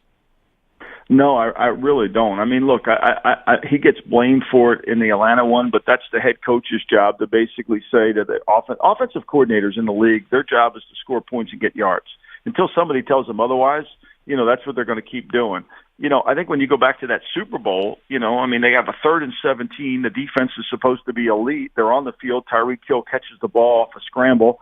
They have a 3rd and 10 in the red zone. They get called for defensive holding. That lead evaporated based on a couple things that happened with their defense. And then Chris Jones pushes the guard back, and Garoppolo throws the ball, and it gets tipped, and next thing you know, they can't make a first down. So I think there's a lot of elements that you got to break down before you make that golden rule. I think Kyle's play calling is really at its best when the situation matters most. I mean, you saw it against Seattle. You see it every week. You saw it against Dallas when they needed that drive to get the lead, to score the touchdown, to kind of get themselves a chance to win that game. So I think he'll be really good. I think, again, this is going to be a lot about his script. It's about each team's script. I think both head coaches know they got to play from the front. Would love to get your take as a former executive on Brandon Beane's comments this week, where Brandon Beane said, as the GM of the Bills, hey, you know what? That Bengals roster's good, but they had to suck to get there, basically, and I'd rather not have to suck, that we have to build something as consistent winners. What'd you make of that comment? Well, I think he's right. I mean, but look, the Bills have sucked and have blown picks before, but the Bengals didn't. I mean, the Bengals, they get Joe Burrow with the first pick. They come back. I mean, I would have taken Penny Sue, but they took Chase, who's both the guys are really good players. Chase is obviously a dramatic game changer in terms of the receiver. Sewell can play at left tackle, which is something they desperately still need in Cincinnati. So I think he's right. Look, I mean, when you have a chance, same thing with the 49ers. I mean, look, the 49ers had to be really bad. They got Nick Bosa, the 2nd pick overall in the draft. I mean, the year Kyle goes to San Francisco, he takes Solomon Thomas with the 2nd pick. He trades back. Mahomes was in that draft. They didn't pick a quarterback in that draft. That draft was all centered around they were going to sign Kirk Cousins. It never worked out. But I think, when you have that opportunity to pick high, you got to hit. And I think that's what Cincinnati was able to do. They hit with their picks. And Beane is in a situation where when he took over that team, he's the team that traded the pick for Patrick Mahomes. Nobody mentions that, but Buffalo traded that pick to Kansas City to get Pat Mahomes. They didn't have Josh Allen at that time. So, I think a lot of this is, what do you do with the picks when you get them? They traded down to take Tre'Davious White in that draft.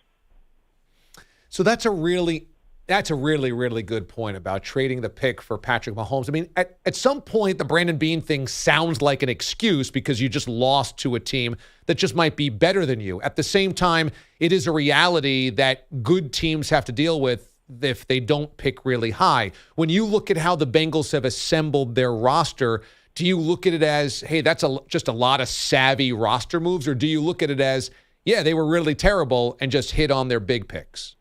Well, I think you got to understand the Bengals' history, right? So you got to know Paul Brown, the godfather of coaching, essentially. In my next book, Football Done Right, I talk about what I call the 5 white oaks, which are the 5 people in football that made the coaching trees. And obviously, Paul Brown, who I refer to as the Bill Gates in my book, because he developed the operating system for coaches that's still being used today.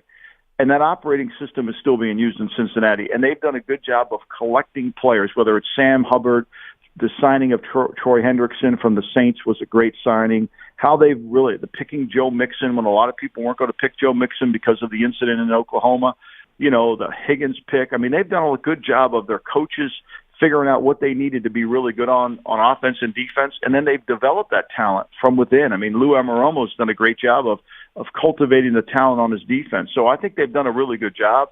And again, when you get a quarterback like Joe Burrow and you hit with him, that makes everything else around your team a lot better. This is a team that picked Achilles Smith. They picked David Klinger. They've blown picks in the quarterbacks in the top of the draft. However, that being said, they hit with Burrow. That's true. Michael Lombardi joins us this morning on the show, host of the Lombardi Line on VSiN. So on the Chiefs, do you see a franchise and a team that can survive on Sunday if Patrick Mahomes is 75%, or is their success dictated on Mahomes having to be great? Well, I mean, Mahomes is typically always great. They have to have him be great. Let's go back to the last championship game, right? At the beginning of the fourth quarter, 3rd and 3 in that game, Mahomes gets hit by B.J. Hill and Troy Hendrickson. And after that game, after that hit, I thought he was concussed. Nobody said it. He didn't report it. So this is just all speculation on my part. But the results aren't speculation. After that hit, he went 5 for 9 in the game, including overtime, for 38 yards. He was sacked 3 times. He had an opportunity in the red zone, first and goal with the 5, to win that game. And unlike Mahomes, he got sacked twice and fumbled once where Joe Tooney had to jump on the ball for them to kick the game-tying field goal. Then he threw 3 of the worst passes in his career in overtime. So when Mahomes, in that game, when he didn't play to his elite level, the field became level. I think what's concerning, if you're a Chief fan, is can he move? High ankle sprains are about, can you move laterally? Can you pivot? Can you change direction? Gronk had a high ankle sprain, I think, before the 12 Super Bowl against the Giants. And, he played, but he couldn't really change direction with any burst or acceleration. I think that's going to be interesting to see with Mahomes. Now, they've said he's had this before. He did it in 19 against Jacksonville, and the next week against the Raiders, he throws for 443 yards and 4 touchdowns. So until I see it on the field, I'm going to assume Mahomes is really healthy. Okay. Hey, finally, want to ask you about the Frank Reich hire. Do you think that that's a good fit in Carolina? I think Frank had done a really good job initially in Indianapolis. I think not solving the quarterback has been an issue. I think when Frank is being himself in terms of a tough guy and running the football, and certainly this Panther team is built for that because they can run the football, it can fit. Again, he's like he was at Indianapolis. His career as a head coach is going to get judged. Can he solve that quarterback position? Michael Lombardi joins us this morning on the show, former NFL executive, host of the Lombardi Line on VSiN. Follow him on Twitter as well for the latest when it comes to the NFL playoffs. We always enjoy having him here on the show. He's joined us the last couple of weeks. It's been really, really good. You can follow him on Twitter at @MLombardiNFL. Michael, great stuff today. Thanks again. Thank you so much. Michael Lombardi, our guest this morning here on the show. That's really good. That's an interesting point about building teams. And I didn't like Brandon Beane saying what he did earlier this week. I didn't like that because you just lost to the Cincinnati Bengals and they beat you like a drum. I mean, the Bengals were just the superior team on Sunday. And it's a Bills roster that was supposed to be built this year to win a Super Bowl. Now, granted, they lost Von Miller, but the Bills came into this year as this is the year. And then they got to the playoffs, and they nearly messed around and lost to Skylar Thompson. And then they got beat like a drum against the Bengals. And then here's Brandon Beane following the season going, well, I'd rather not suck. And that's why the Bengals are better than us. That's why the Bengals have all that talent. And that rubbed me the wrong way. I think Beane has done a lot of good things there. And clearly finding Josh Allen and believing in Josh Allen is the number one part of that. And Sean McDermott has proven to be a very competent head coach, and they're winning the division now annually. And, they've beaten really good teams of the regular season. And the fact that the Bills are knocking on the door every year is a far cry from what he inherited. No doubt about it. But as Lombardi just pointed out, everybody's got a few high picks. You just got to hit on them. And when you do, you can build a winner. But it's not just about that. There's other very savvy moves that you have to make, even if you're not drafting really high. And, look at all of these teams that are left here in the Final Four. All of them have high draft picks. Bosa at number 2. Joe Burrow at number 1. Patrick Mahomes is a top 10 pick. But you have to also make really savvy moves to flesh out your roster because a team that only has one great guy is not going to be worth anything. So I just didn't like Beane using that almost as the excuse of, well, duh, we'd rather not suck. If we sucked, well, we could do what the Bengals did. And it's about more than that. When we come back here on the show, this is going to be saucy. It's going to be spicy. It's going to be sexy. It's Tom Doyle's Pillow Talk NFL playoff picks. The Sell-A-Bet is on. DA, CBS Sports Radio. You're in a 5-minute break.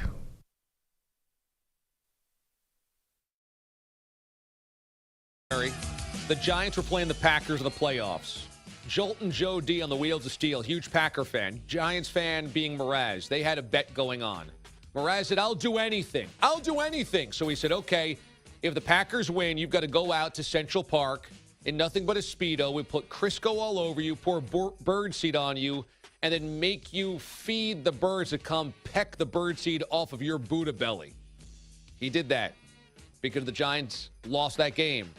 And then in Scottsdale, Arizona, for Final Four week, when we're out there, we see Aaron Rodgers at one of the bars we were at. And I say, Mraz, you should go say hi to Aaron Rodgers. And he goes, I'm going to let him know that because he beat the Giants, I had to wear a Speedo. That did not go well. It's number 4. Number 4. He wants a bet. I'll give him a bet. What does he want to put on the table? Mraz, have you thought about this? I want him to eat a gallon of ice cream on the show. And No, a gallon's too much. Okay. I will literally do anything you want in a bet. Anything. Oh, give me a break. You will not. Literally anything? Literally anything. Literally anything? Open season. Anything you want me to do. Did you get Crisco on my phone, too? Come on, man. Did I? Maybe. Jay, what do you think? Told you, he looks like an everything bagel. Now you really do look like Buddha. should have had a salad yesterday. I don't think they're coming. I think this is good. This stuff is so gross. When I put my hand in first. There's a lot going on right now at the Coach House in Scottsdale. Right now, Mraz is reeling. This is a live hit. He's reeling because Aaron Rodgers actually said, "Get away from me, buddy." Now, that's a direct quote. How do you feel? I feel stunned and unbelievable that a Super Bowl MVP has told me to get away from him, but added the word buddy, so I don't know whether that's a good thing or he really thinks I'm a total loser. Thankfully, we have Kenny Brock from the Overnights here. Kenny, when Aaron Rodgers calls you a buddy, what does it mean? It means the worst possible thing. It's basically like calling you chief, pal. He hates you. He wants you dead. Get away from him. And Mraz, you're now fat. We're on to Cincinnati. We're on to Cincinnati. That's it. There was one of two ways this could go. It could go either really well or really poorly. Didn't go well. He was both disgusted and I think alarmed that I was going to hit the play button on video. It couldn't have gone worse. Well, he's now sitting with Chip Kelly over there. Another failure, okay? Go sit with Chip then. I got more success. Is it possible that because of this, Aaron Rodgers will never win another playoff game? I am putting the hex on him forever. That's it. Aaron Rodgers never wins another playoff game, and every cheesehead can rot. That's it. March 31st, 2017. It has been said right now at the Coach House in Scottsdale, Arizona. Aaron Rodgers will never win another playoff game. DA reporting live. Number 4 on the 12 DAs of Christmas. And, of course, Aaron Rodgers had a vexed season this year. Maybe the Mraz curse is real. Packer fans, you better do some nice things for Mraz. You got to get that hex off of Aaron Rodgers. Number 4 on the 12 DAs of Christmas. All of the 12 DAs are available in video form on YouTube. Watch them all and watch our reaction to them. Also, the video of Mraz in Central Park in nothing but a Speedo, Crisco, and Birdseed. Also available, that's one of my Nomad episodes, my travel web series. Simply search my name in Nomad, or just my first name in Nomad, because that's Damon spelled backwards. And you'll be able to find that. That was from February. 30 seconds remaining.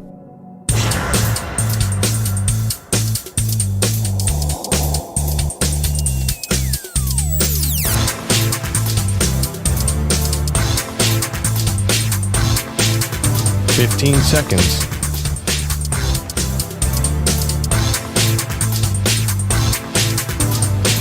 Break ends in 5 seconds.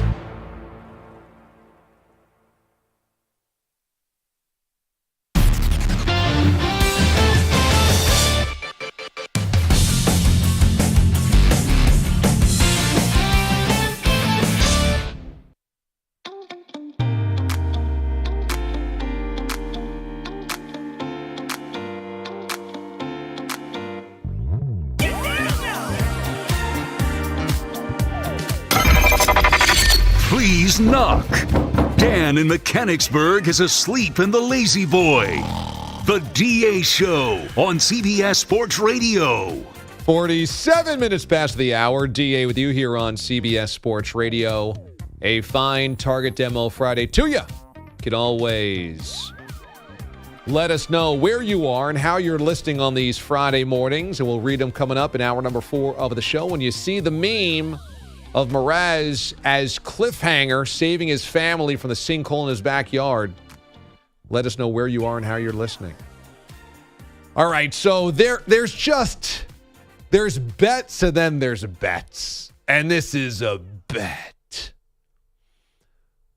Over the course of the regular season, Pat Boyle secretly was picking games. Only Andrew Bogish knew what games he was picking. If he happened to be better than Zach Gelb, and Gelb lost the picks competition to Mraz, then Gelb would be eliminated from picking against Mraz again next season. But if he lost to Mraz and he beat Pat Boyle, he would be eligible to go back into year 2 against Mraz. He did lose to Mraz, and then we unveiled Pat Boyle's record. And by win percentage, Gelb edged him by just a percentage point. However, 1 week, Pat Boyle took an 0 for 3 because he forgot to get the picks in on time. And so he threw down the gauntlet, saying we were essentially the same guy over the course of this season. Let's do playoff picks, double or nothing. If I lose, I'll help you park cars at Bob's Bar, and I'll go celibate for a full month. But if I win, I then challenge Mraz next year to the season-long picks competition. Gelb agreed to the terms. And through the first 2 weeks, Gelb is 0-6. If only we have parlayed all 3 of those picks both weeks, we'd be rich people around here. Unbelievable. 0-3, 0-3. Boyle hasn't been much better, but a little bit. 1-2, 1-2, meaning Boyle has a 2-game lead with 3 to play. Now, here is the chess match that came into play week 18, Gelb versus Mraz. Boyle can play defense here. If he knew Gelb's picks, he could just make the same picks and Gelb can't catch him. Gelb needs to make up 2 games just to tie with 3 to play. Gelb would want to know what Boyle's picks are. But Gelb has taped his picks already last night, and we've locked them in a secure lockbox. So far, Boyle does not know the picks that Gelb has made, okay? Nor would he want to, probably, because, Gelb is 0-6, so what does it matter? So here we go. It's time for Pat Boyle's Pillow Time Picks. All right. Large and in charge. Live and beautifully stunning HD. It's Pat Boyle with your penultimate steamy NFL playoff picks. We're coming down the final stretch here, and I got a 2-game lead over Gelb with 3 to play. You don't want to finish early, but I think we've already hit the climax in this competition. You don't put celibacy on the line if you think you're going to lose, because it could have been a long winter, knowing what would have been ahead for me. Squirrels collect their nuts ahead of a long winter, but I don't plan on doing any hibernating here. By the way, always good to hear some tennis talk on the DA show. A lot of American men were successful down under these last 2 weeks. But Zach Gelb's the only one standing in the way of this American man from going down under in the month of May. And Bogish talked about going to see the play Take Me Out on Broadway. I'll be looking to hit a lot of home runs once I beat Gelb. Mraz's bag of Sun Chips aren't the only things that are getting pounded once I reign supreme and defeat Gelb this weekend. On to the picks. Philadelphia back in the NFC Championship game yet again. 2.5-point favorites over big Brock Purdy and the 49ers. This game's going to be all about the battle of the line of scrimmage. Fletcher Cox will be trying to jam up the A-gap, and Josh Sweat will look to put Brock Purdy on his back. But the 49ers just have too many weapons. Between McCaffrey, Elijah Mitchell, and Deebo Samuel, you don't know what hole it's going in, but you know they can hurt you. And as for Purdy, sure, he's a rookie. We were all rookies once. Scared of not performing, scared of not delivering. But Big Brock's got the special stuff, and he's going to outlast Jalen Hurts in this one. On to the big one. Oh, yeah. Give me the 49ers, plus 2.5. On to the big one at Arrowhead Stadium. Burrow versus Mahomes, Bengals versus Chiefs, the rematch of last year's AFC title game where Joe and the Bengals looked like they had shot their best shot against Kansas City, only to strap on their helmets extra tight at halftime and lead an improbable comeback. Now the pressure's on the Chiefs, and Pat Mahomes has a sprained ankle that can't be overlooked. Sometimes you need an extra little something to enhance your performance. And Mahomes is going to have to play extra hard to finally defeat the Bengals. I think the Chiefs need every weapon they have. And if McCole Hardman can't play on Sunday, they lose that extra thrust of speed to put him over the top. Joe Cool's a stud, and he's looking for another cigar to puff on at Arrowhead on Sunday. For the last 5 years, you did not want to bet against Patrick Mahomes, but now there's a new sheriff in town. You bet against Joe Burrow, you lose. You bet against Pat Boyle, you lose. You bet against Pat Boyle and celibacy, you're rendered seedless. No more juice in your tank. Give me the Bengals plus 1 and let the victory parade commence on Sunday. I won't even have to sweat it out for the final 2 weeks leading up to the Super Bowl. I'll have my Lombardi, I'll have my cake, and I'll eat it too.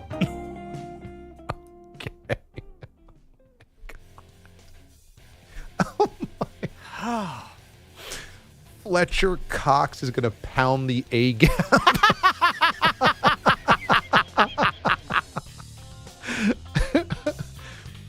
We will analyze the Pillow Talk picks next. And is Sunday the end of the Brock roller coaster? DA, CBS Sports Radio.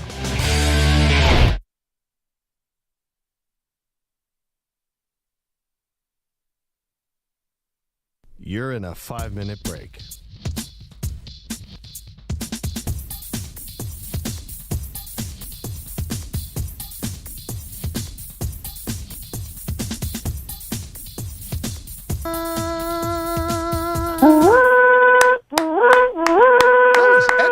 No, That now was great. No, somebody else could produce the show last hour and a half. Bob, a caller Bob. Yeah. That was clearly Huge Freeze. We What? know his voice. And you can't even think of another unique name, but you go with the other version of Rob. I'm furious now. I don't No, know. I'm furious now. You did this to me on my birthday, looping him in with the mic on, and now you tell me a caller Bob put the Twitter in? This show's become a damn farce. That was an email that I got sent to me, okay, from a Bob in Minnesota. I want to see the email in the break. Fine. Bob had been, yeah. Same fan of the Gophers. You're finding ways to get Huge Freeze on the show, and I've had it. No, wait a Played second. his little bit there with Taz. That was enough for the day. Wait a second. He is not live on the show. It's like playing a drop, even if it was him. But if it wasn't wrong, then why didn't you say I had Huge Freeze record this? I don't know that it was. You just said it wasn't live on the show. I got an email. Enough with the email. The show's a farce. It's an absolute farce. Is the guy banned or not? He was banned. He lost the pick contest. And now you're having him. You know you texted him. You know you did. You know you did, Damon. You know you had him record this. Enough. Somebody's got to stand up for the integrity of the show, and it's going to be me. The man is banned, and you're playing him singing a stupid song because you ain't. Enough. You did it on my birthday, and now you're spitting in my face. You're spitting directly in between both my eyes right now. I cannot verify that was even anybody that I know. Bob in Minnesota, right? What happened to Greg in Tampa? You purposely toting around there, sending the hints. And I didn't see it coming. That really ticks me off. I should have prefaced it. I should have listened. So you know what? I blame myself. I should have listened and preview. But what happened on this show now is a disgrace. Somebody is banned. They're banned. Okay? I was banned from the PGP forever Forever. Why? Because I burped once? Not forever. No. It was a 2-week ban. 2-week ban. But 2 you know week. what? You didn't loophole me back in for those 2 weeks. The PGP survived. Yet this show can't survive without Huge singing a song. Enough, Bob in Minnesota. Get him out. Get him out. First of all. Get him out. First of all, I don't even know who that was. That was an email sent to me from an anonymous address. I'll show you the email. Number 2, if it was Huge Freeze or it was not, was that a good rendition? No, it sucked. I thought it was decent. Bogish? I liked it. Acoustic. I liked it. Pete the Body Bilotti? It was on a bad line. Good. You know what? Between the three of you guys, try cutting the epic fail for the end of the show. Because I've had it now. Had it. That's wrong. A man is banned. You don't let him come through with anonymous. You should have listened and know that sounded like him if you're telling the truth. Well, it didn't sound like him to me. It didn't sound like him to you? No, play some of that. It doesn't sound like No, we're not gonna anybody play that I know. It doesn't sound like And anybody. you really don't remember? Was it something that he said? I mean, I hear the Minnesota All accent. the voices in your head calling Gloria. That does not sound like anybody that I know. That dude's from Minnesota, somewhere in the upper Midwest. Gloria. Robbie doesn't have that range. He doesn't have he that. doesn't. No. That's not him. No. It's an absolute disgrace. Gloria. I have an idea. I don't like when you guys fight. I think we should sit down. I'll do my update, take a break. Let's come back. Let's have Klondike Thursday. Huh. Everyone will feel better about things. Well, we can't do that because Mraz didn't bring in the Klondike today. Oh. Have Huge bring it in. Yeah, he could just waltz in here whenever he wants. You know what? Have Huge create an email account, email you the Klondikes, and you can eat them through the computer. Now, could we actually eat that I through don't a understand. computer? Wait a second, but what is so upsetting if we play Huge's taped songs anyway? It's just the same thing. It's a taped song.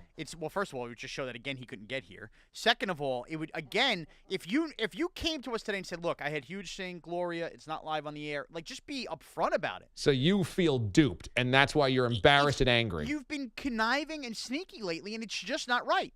It's one thing if I'm 6 time zones away. Now I'm right in front of you. You're going to insult me by telling me Bob in Minnesota emailed you?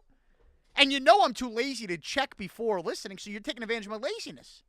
This whole thing is a farce. And frankly, if I'm a fan of the show right now, I'm insulted. I'm insulted by the lack of integrity now.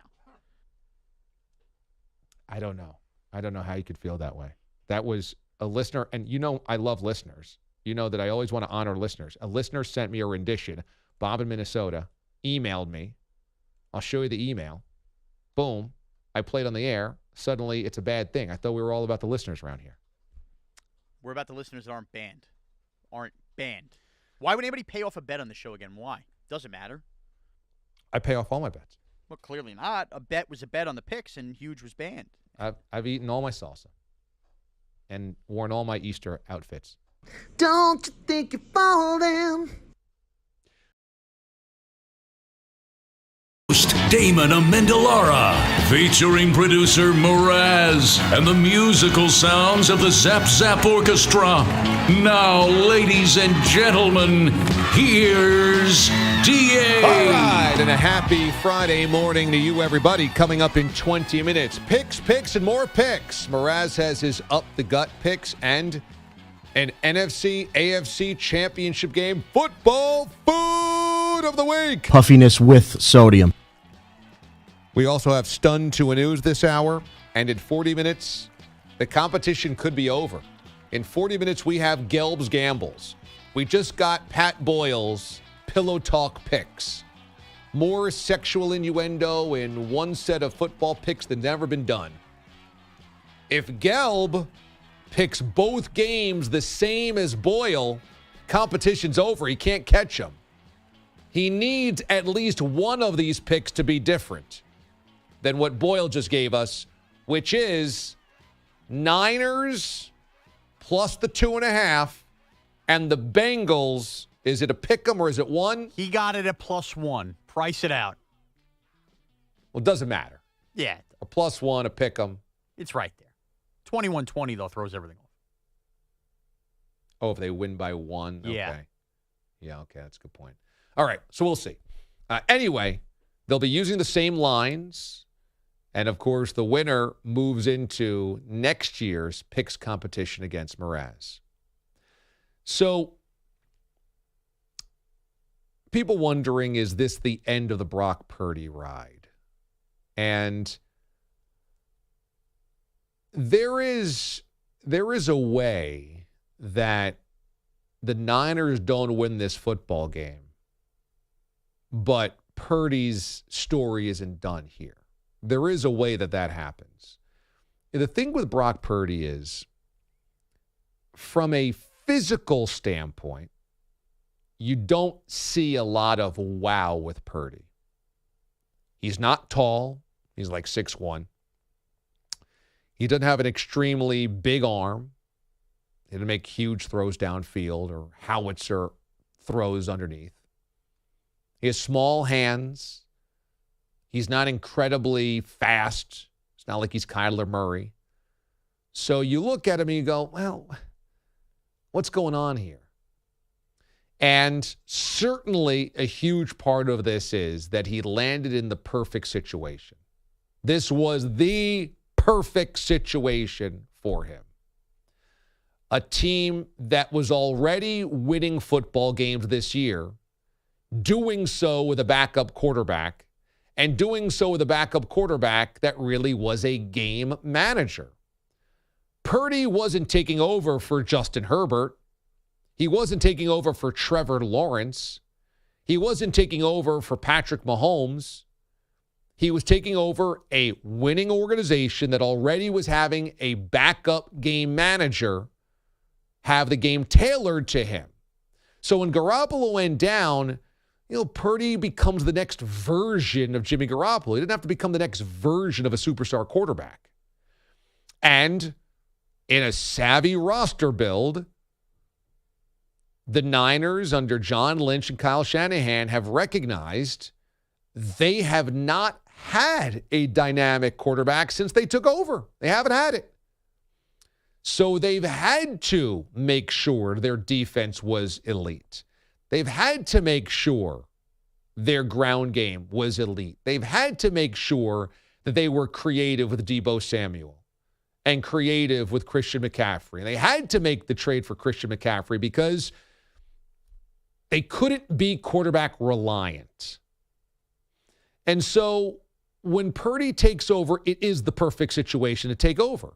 He's ready-made for this. And if they lose on Sunday, clearly it's going to be, well, the Cinderella ride is over, the carriage turned into a pumpkin, and, that this is reality. This is cold, hard reality.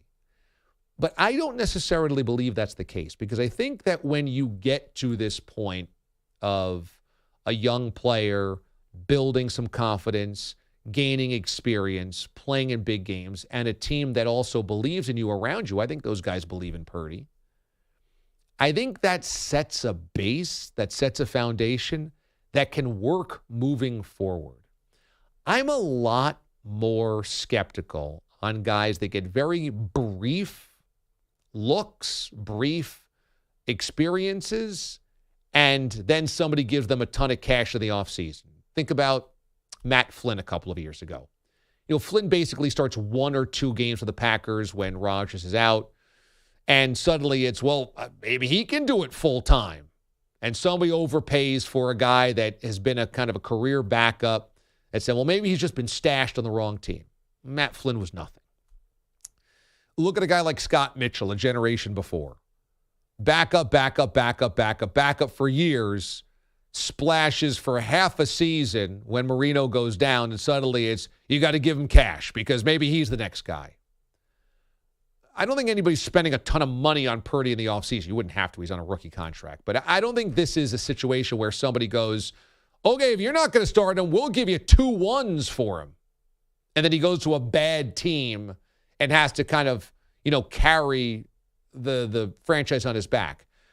Purdy can get his 7 games of experience here, could lose on Sunday, come back to compete for the job with Trey Lance next year, perhaps win the job, but maybe not, and be a backup. And then gain experience that way and build a foundation off of this where, okay, I understand what happens during this read. I understand what happens against this type of team. I understand what happens in a big situation of the playoffs. I understand what happens in a close game. He's gone through all of that this year. And that can be a foundation. So I'm not convinced that everything is over if they lose on Sunday for Purdy. It doesn't mean he's going to be a superstar quarterback. It doesn't mean what we've seen this year automatically transfers into next year and beyond. It just means that it doesn't mean this is just a dream and that it was like the 7-week Brock Purdy thing.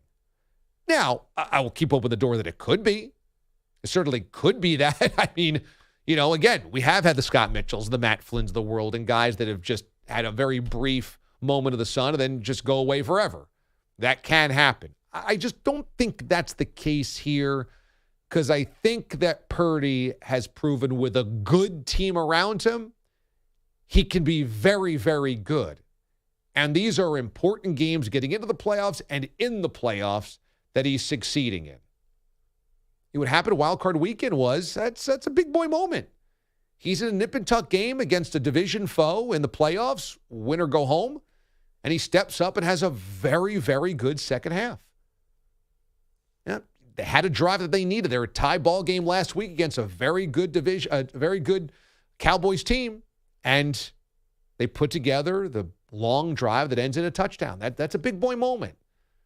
That's not just like, I had one random good game in week 18 or week 17 when all the starters on defense was resting. This is an interesting number that I just saw. It doesn't have anything to do really with football, but I always talk about this, that there is no greater investment in sports, but in business than owning a sports team. You'll never get a better investment. What return is you basically double your money every decade, and you could invest hundreds of millions of dollars, it becomes billions of dollars. You can invest millions of dollars, it becomes hundreds of millions of dollars. It's insane that the values of these professional franchises just boom, no matter how much you pay. We look at these numbers and say, my God, how could Steve Ballmer pay $2 billion for the Los Angeles Clippers? Well, now they're worth $4 billion. I mean, it's just outrageous. And I just got this number, a graphic sent to me about franchise valuations at MLS. I mean, even these numbers are insane. The LA Galaxy is the most valuable MLS franchise. They're worth $865 million. They're nearly $1 billion franchise for domestic soccer. Ow. My guess is 2% of the people listening could name a guy on the Galaxy. Don't say David Beckham. No, I know. He owns the Miami team now. Yeah. No, I couldn't. The LAFC franchise, also in town, is worth $900 million. You got two soccer franchises in LA nearly worth $1 billion. Wow, based on that, it would feel like they could support soccer way better than the NFL. I know the NFL's making more money, but... You mean the city of Los Angeles? Yeah. Per, TV deals and everything like that considered. I think what these valuations are, Atlanta United, which routinely comes close to selling out Mercedes-Benz Stadium, which is the home of the Falcons, is worth $855 million. New York City FC, NYCFC, that plays at Yankee Stadium, is worth $700 million. The point is, I think these valuations are built on the future, clearly, that what you assume they're going to become. But still, if you try to sell any of these franchises, in MLS, you might get nearly $1 billion. There is no greater investment than owning a professional sports franchise. And I think about this, you might imagine, quite often when it comes to our industry, things change dramatically in technology. And how you absorb my radio show or things that I do has changed dramatically over my career. 20 years ago, when I began in Fort Myers, Florida, hosting my own show for the first time in 2003, there's no way my parents can listen. My friends can't listen. Nobody can listen unless you are literally in front of an AM radio on 770 AM at the time that I'm on the air. You cannot listen to me. There's no podcasts of it. There's no web stream of it. There is no social media for it. You have no idea what I said or I even exist unless you're in front of a radio at those 2 hours that I was hosting that show. 20 years later, many of you might not even listen to this radio show. You might only consume it in social media form. You might only consume it in podcasts. You might have never listened to me live. You might never listen to me on a radio. I mean, there's so many ways to consume. So I'm always looking at this, and everything changes dramatically with technology, and culture changes and society changes. But one thing that's clear, it doesn't matter how we absorb our sports never loses. Never. I mean, you cannot stomp out a sport like a cigarette. I mean, it's just impossible to knock off football. College football has only become bigger. Yeah, ratings for the All-Star game are down for baseball, and the World Series and have the same television numbers, but valuations of franchises are through the roof. You can't get a franchise unless you're a billionaire, because people still go to games and enough people still subscribe to cable for it, and they still digest it in social media form. They still watch highlights on Snapchat, or they watch highlights on Twitter or Instagram or TikTok, and you can't beat it. And so it's kind of amazing. Traditional things like newspapers. Newspapers have been gutted over 20 years. But if you looked at the valuation of the Oakland A's from 1995 through 2023, it's night and day. Sports, it can't be killed. I mean, it's just impossible. But how we deliver sports to you changes so rapidly that people's heads spin. When we come back here on the show, we're going to get to Mraz's Up the Gut picks. But before we do that, Mraz, how'd you feel about the sexiest set of NFL picks you've ever heard? So that was as nervous as I've been in the last month of something we did on the air, because Boyle was live and because we don't have Pete on the dump button if anything goes awry. I felt like I couldn't fully embrace the laugh because I was just waiting at any moment to have to trigger a dump. I was laughing, but you were nervous. I was nervous. I sat here like a shaken leaf because I knew who would come back on, because Pat's focused in on that. So I am actually very highly looking forward to listening back to fully appreciate it on the folder. But a lot of good lines. A lot of really good lines. The Sloppy Salami, interestingly, tweets in, "Why am I sweating so much in my car right now? Hashtag pillow talk." A lot of poundage. Not Connor Green says, hearing Tom Boyle deliver an absolute 5-oinker of picks makes me realize just how gypped he was during the 12 DAs for not even being included. That's a fair take here. People still won't let that go. Yeah, but when he does something like that, it makes sense. The 5-oinker Canadian bacon not being part of the 12 DAs deserves our apology to the listeners. All right. I mean, you guys are on an island with that one. It shouldn't have been 5 oinks to begin with, so that's just whatever. Rich tweets, pillow talk was a 5-boinker today.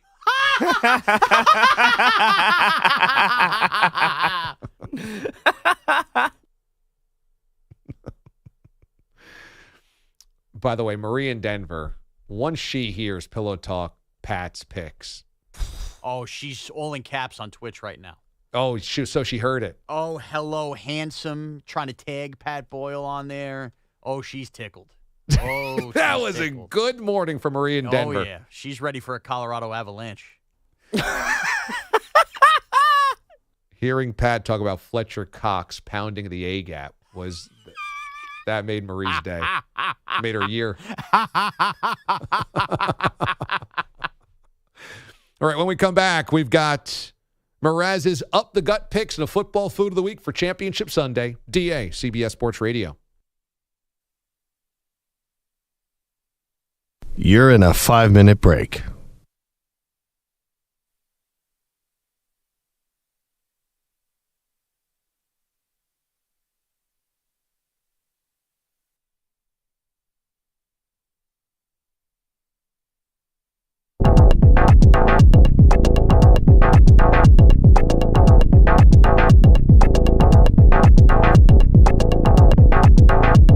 Four minutes, 30 seconds remaining.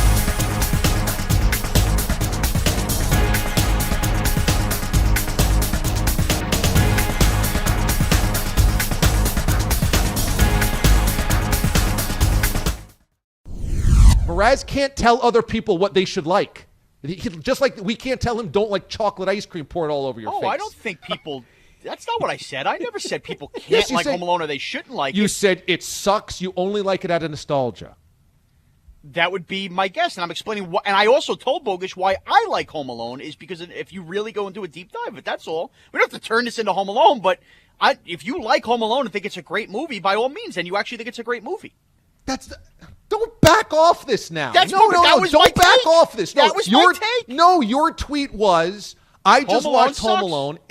Yeah, there you go. It sucks, and you only like it because of nostalgia. That was your take. That is why I only like it, yes. But you told everybody else that's the only reason they like it. And I explained, and actually I turned a couple people that said, you know what, you have a good point here. Stop wiggling out of this. I'm not wiggling out about it. No. I'm telling you what happened. Now you're re-explaining something that you did not do. In the tweet, you told people the movie sucks and you only like it because it's nostalgic, not giving credence to anybody that might like it for reasonable reasons. You gave people absolutely that's not fair. no reason. No, I opened it up. I said, please tell me a reason you liked the movie other than you liked it as a kid. Did I that not? was not. No, that was not the tweet. That was one of them. I had like 5 tweets live tweeting Home Alone. Oh, and I'm here as an open-minded individual. I just am waiting I for am, you to that's change what I'm my trying mind. to say. I'm trying to say I am more open-minded than you and think. here is why you're even more of a slimy weasel slime ball about this. Because you could go on Twitter and pull the grenade and throw it in the middle of everybody, and you can't wait to see people flee and run away. And then when you get corny, you go, that's not what I meant at all. I was open-minded. I wanted to get feedback. It is so not what you do, and you know it, and it's just because you're a coward. You are such a coward because behind a keyboard, nobody can come after you, but when you have somebody face-to-face, and look, we're only doing this over Zoom, you just become spineless, and that's the problem. And that's what Pete was trying to stand up to you about, is that, get me Rubinoff, get me the guy that I want. And, the issue is the moment that somebody actually says, okay, let's address this, let's knock this out, you totally stand down. You're only a bully in the moments that you feel like you can flex. All I need to know is this. Is that how I argue? I argue with both my fists pointed on my hips, twisting around like that, the way you just did that. That's how I imagine you positioned on because Twitter. Then I need to work on that more than my Twitter takes, because I'd hate to be the one arguing like that. Get me Rubinoff. Am I right about this? Is that on Twitter, Mraz plays the bully, and then the moment somebody calls him out, he totally backs down? Yeah, when you have 30 people going after him, he runs down the block. Yeah, when he has one person coming after him, he runs down the block. That's not true. I mean, come on. It's not true. I was just looking for constructive feedback about the storyline of the narrative of Home Alone. I didn't word it that way, but yes, I was.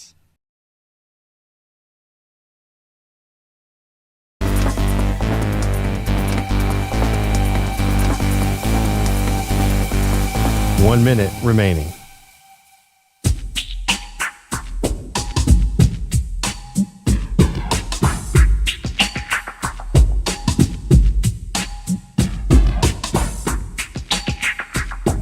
$45 seconds remaining.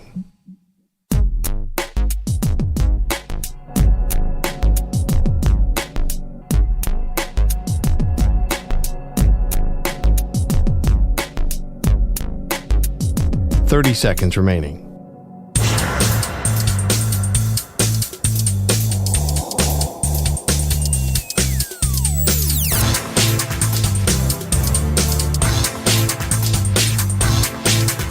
$15 seconds.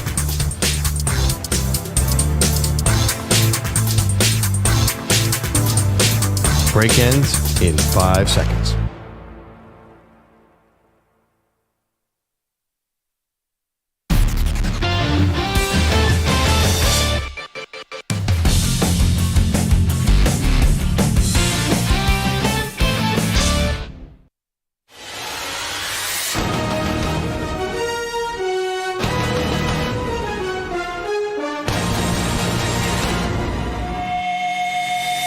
Puffiness with football. Mraz gives you his NFL picks every week. It's Up the Gut, only on the DA Show. Well, Mraz has had a pretty good season to this point in time. Do we have your current record after last week? You went 2-1 last week? Yeah, I am 32-28, 4 games under. I haven't had a losing week since around Thanksgiving, where I was really hampered early in the year. Okay, so 4 games over 500. Kind of a tough season to pick games is good enough around here. And we'll start with the NFC Championship game, the early game, Eagles and Niners. Tom Doyle, he likes the Niners plus the points. Mraz likes those hated Eagles. I do. I feel dirty going with the Birds here in this spot. But look, prior to this matchup, we hit on this earlier in the week. 4 other rookie quarterbacks have started on Championship Sunday. Those quarterbacks are 0-4, that being Sean King, Joe Flacco, Ben Roethlisberger, and, of course, the other one I forgot. Well, that's neither here. Oh, Mark Sanchez. Brock Purdy, Mr. Irrelevant. This will, we said this last week, now be the best defense he played. He played the Cowboys. That was the best defense. Look, I don't know about you guys. Outside of a magical George Kittle catch last week, which extended a drive to finish with Christian McCaffrey in the end zone, Purdy in a home environment, he struggled. He really, really struggled last week. Nothing came easy to him, and McCaffrey got banged up, and that made things more difficult on him. This Eagle defense has a much better secondary than that Dallas Cowboy team does, and I think that they're not going to just sit back and let Ayuk run free. And I think this is a spot where the pass rush is going to do enough on a good Niners offensive line to make Purdy curdle a little bit. And if the Eagles, by the way, the biggest weakness on San Francisco is their D-backs. They can't shut down multiple receivers. They shut them down by getting after you, the 49ers, through their pass rush. I think A.J. Brown and Devontae Smith, pick your poison. One of them is going to go off in this game, and I think it's going to be enough. I expect it to be low scoring, but ultimately, I don't think the Niners are going to be able to top out at more than like 16 points in this game. I'm going to take the Eagles laying the 2.5. A curdled Purdy? A curdled Purdy. Curdled purd milk. Curdled purd milk. Okay, the late game, Bengals and Chiefs. Now, this has swung back and forth. Pick 'em 1 point.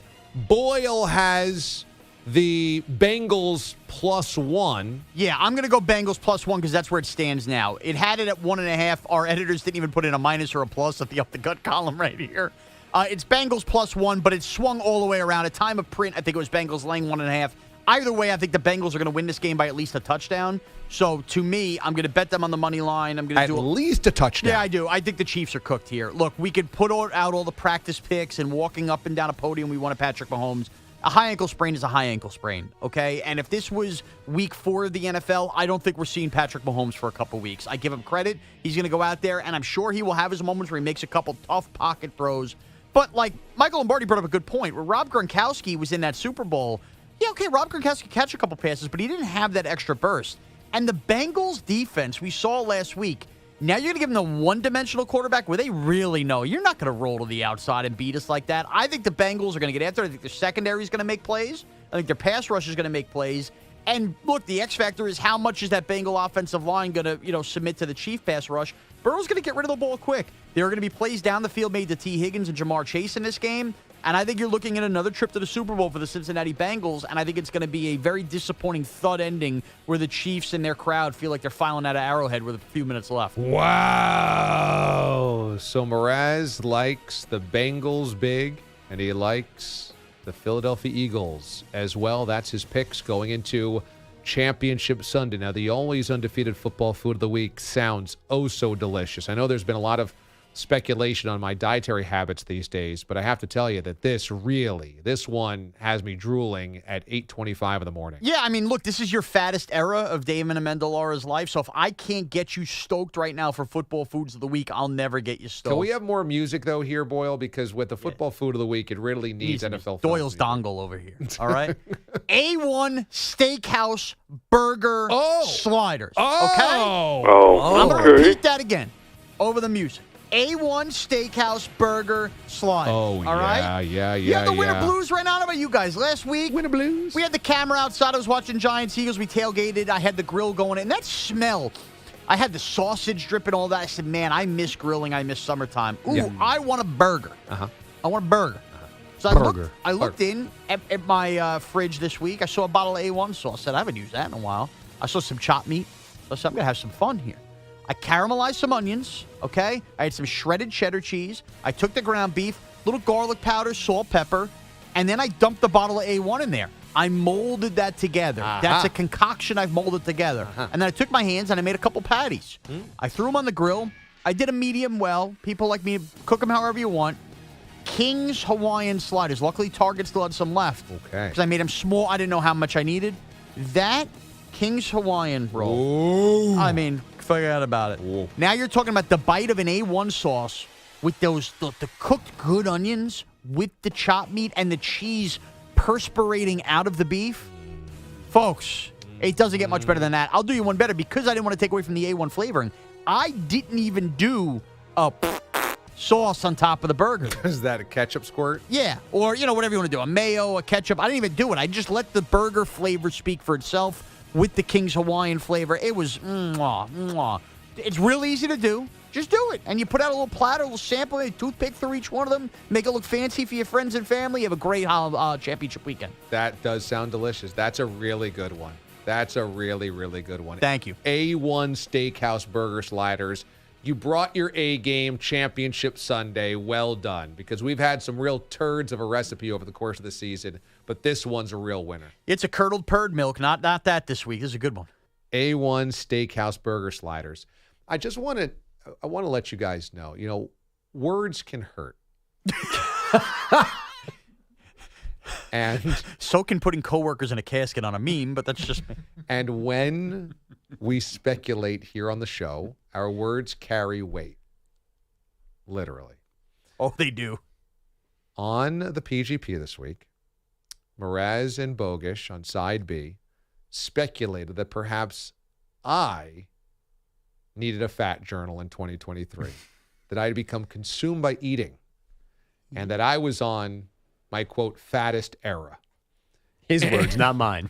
And on side A, when I approached Mraz about this, he said, well, you know what, maybe you should have the fat journal in 2023, and, maybe we should keep you honest. And I'm like, okay, maybe. That's not a bad idea for anybody. But, I know that there's an element of joking around this whole thing, as there is with everything that we do here on the show, but not everybody does. Last night, my wife comes home from work. Oh, no. And I'm actually making dinner. Shocker. I'm making dinner, and it was a healthy dinner. It was ocean perch in a little lemon butter sauce. I don't even know what ocean perch is. With a little rice and salad. So it was a nice, healthy meal, and she comes in and she goes, Dame, I got to ask you something. I got a question for you. And I'm like, oh my God, what did I do? I'm in trouble for? What did I do? She goes, did you stay after work for 45 minutes to get free Chinese food the other day? And she was really concerned. Like this was the start of me on a really bad descent into fatness. And I'm like, honey, no, I didn't do that. I'm sure you listened to the PGP. This is where you're getting this information from. I said, didn't you see my video on social media? She goes, I didn't watch it, of course. Of course, she's sick of my bits. I said, no, the thing was I wasn't going to wait. I wanted to wait 45 minutes, but I just couldn't bring myself to spend an extra 45 minutes to an hour at work when I didn't have to, just to wait for Chinese food. But I do love Chinese food that much, and I really wanted to do it. But I said, no, Mraz kind of talked me out of it. Hey, you can't be the sad sack that's hanging around like all these other leeches in the office waiting for the free food. It's a Schwartz move if I'm just like kicking rocks up until noon and then I dive headfirst into the dumpling pile. Ooh, because they had Chinese food for Chinese New Year catered here. I said, no, but this was an eye-opener. I said, the media can be harsh sometimes, and they can also, the mainstream media can be misleading. Okay, so they're telling you I'm on a descent into 300 pounds. I said the mainstream media has you thinking that I'm going to get diabetes next week. Honey, don't worry, okay? I do love food. I really love food, but I'm not addicted so much that I waited an extra hour to eat the Chinese food, nor do I think I need a fat journal. Now, sometimes your friends and family need to be your mirrors. You have to see yourself through them. And so I don't necessarily know. I mean, if you guys have to tell me if I do need a fat journal around here. Well, first step to spotting a problem is denial. No, it's not the first step. Denial is not the first step in anything. So I think you guys should just be careful because words hurt and your words carry, and not my words carry a lot of weight. Yeah, they do. Yeah, they do. Yes, they do.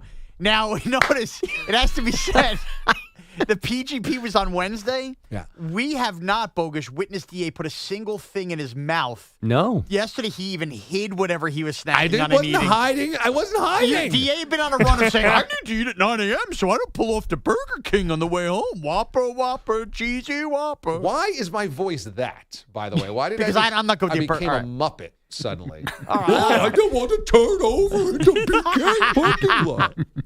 No, what I said was we get up at dark 30. We come in, we work a shift. On my way home from work, I pass Chick-fil-A, BK, McDonald's, Yahoo. Wendy's, Taco Bell, right? Google, Yahoo, Facebook, Twitter. I'm passing them all. And when you're tired and you just want to go to bed and you want to take a nap after the show or whatever, the easiest thing to do is pull into one of those things and hammer a Baconator or something like that, you know? Guilty. And that's bad if I do that 5 days a week. So I try to bring in my own food, but I was eating it at like 9 a.m. in front of you guys, and it was a little leftover chicken franchise or it was leftover penne alla vodka because I had all that stuff left over from the weekend. But I'm just saying, I'm trying to make good choices, and you guys have it making it sound like I become, you know, Professor Clump in The Nutty Professor. You had not become. The question was, would you became? And that's what we were looking into. And Mraz said the greatest plot twist of the show would be the first 10 years he's the fat guy, the next 10 years I'm the fat guy. I would sign up for that right now. If you told me band's still together 2033, but DA's 280 and I'm 190, that's the world I want to live in. I mean, the celibet's one thing. Do you guys want to do first to 100? You gain it or he loses it? Like Freaky Friday, you guys switch weights. DA turned into Tim Allen and the Santa Claus. Isn't that the basis of Shallow Hal, right? Isn't she a fat person to a skinny person? He sees her as a that. beautiful person because he gets a spell put on him to see Hypnotized. people from their inside. Yes. All right. And meanwhile, she's in a tank. Yeah.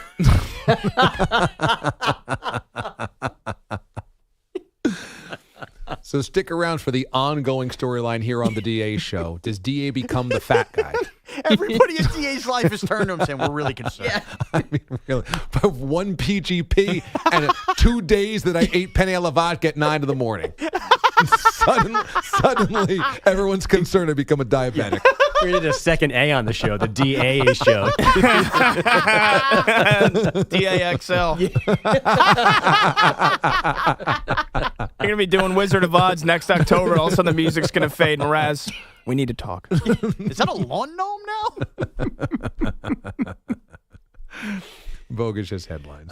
There is no coaching vacancy in Pittsburgh right now. Mike Tomlin has 2 seasons left on an extension he signed back in 2021. But Steelers owner Art Rooney II was asked yesterday about an extension for Tomlin now, and Rooney said, "We'll see. I don't like to speculate." He did commend Tomlin and his staff for finishing this season strong and bringing along rookie QB Kenny Pickett. The Panthers hired Frank Reich as head coach yesterday, giving the former Colts coach a second chance instead of promoting interim coach Steve Wilkes. Dan Quinn is not getting any head coaching job right now. He's decided to remain the Cowboys' defensive coordinator. Mike McCarthy welcomed him back with open arms yesterday, but said he's still evaluating OC Kellen Moore, who interviewed for that Carolina job.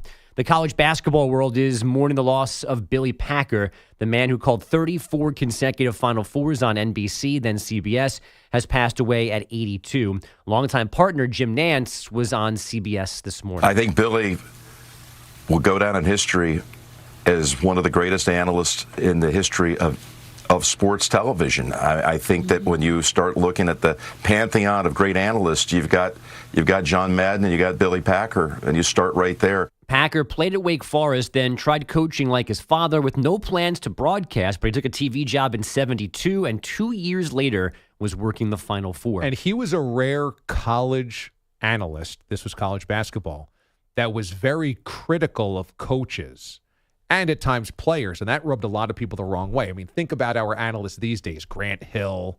Who else does these games? I mean, I don't even know. I watch the Final Four every year. Raftery. It was great, entertaining.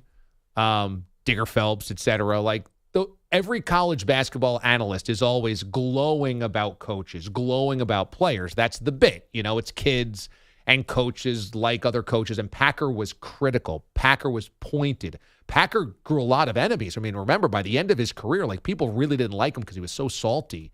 So he was quite unique in that way, that he was not afraid to rip into people in the college game that has always been off limits. On the court last night, number 1, Purdue is a 75-70 winner at Michigan, and number 6, Arizona, got a 63-58 W at Washington State, but number 8, UCLA, fell at USC 77-64. The Celtic losing streak is 3 after a 120-117 loss in OT at home to the Knicks. Jaylen Brown missed 2 go-ahead free throws late in the extra period. Those 2 missed free throws kind of embodied like the whole game, for me. Didn't really get it going, didn't give my team enough energy to win. And that's what happens when you don't come out and give your best. The Knicks got 37 points from Julius Randle, 29 from Jalen Brunson. The Clippers blitzed the Spurs 138-100 for a season-high 4th straight win. The Nets took a 130-122 home loss from the Pistons, dropping to 2-6 without KD.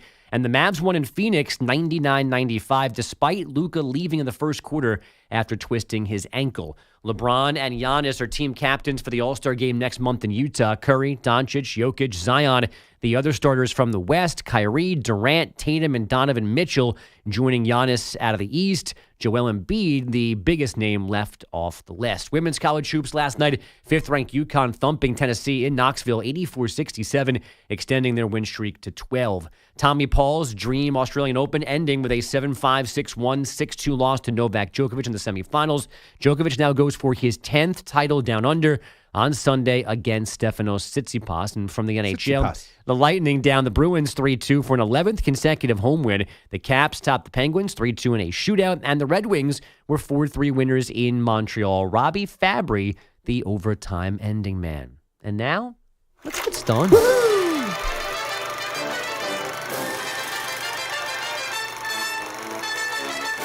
It doesn't take much to surprise this bouncing baby boy. This is honestly the most stunned I have ever been on the show to a news. The DA show is stunned to a news.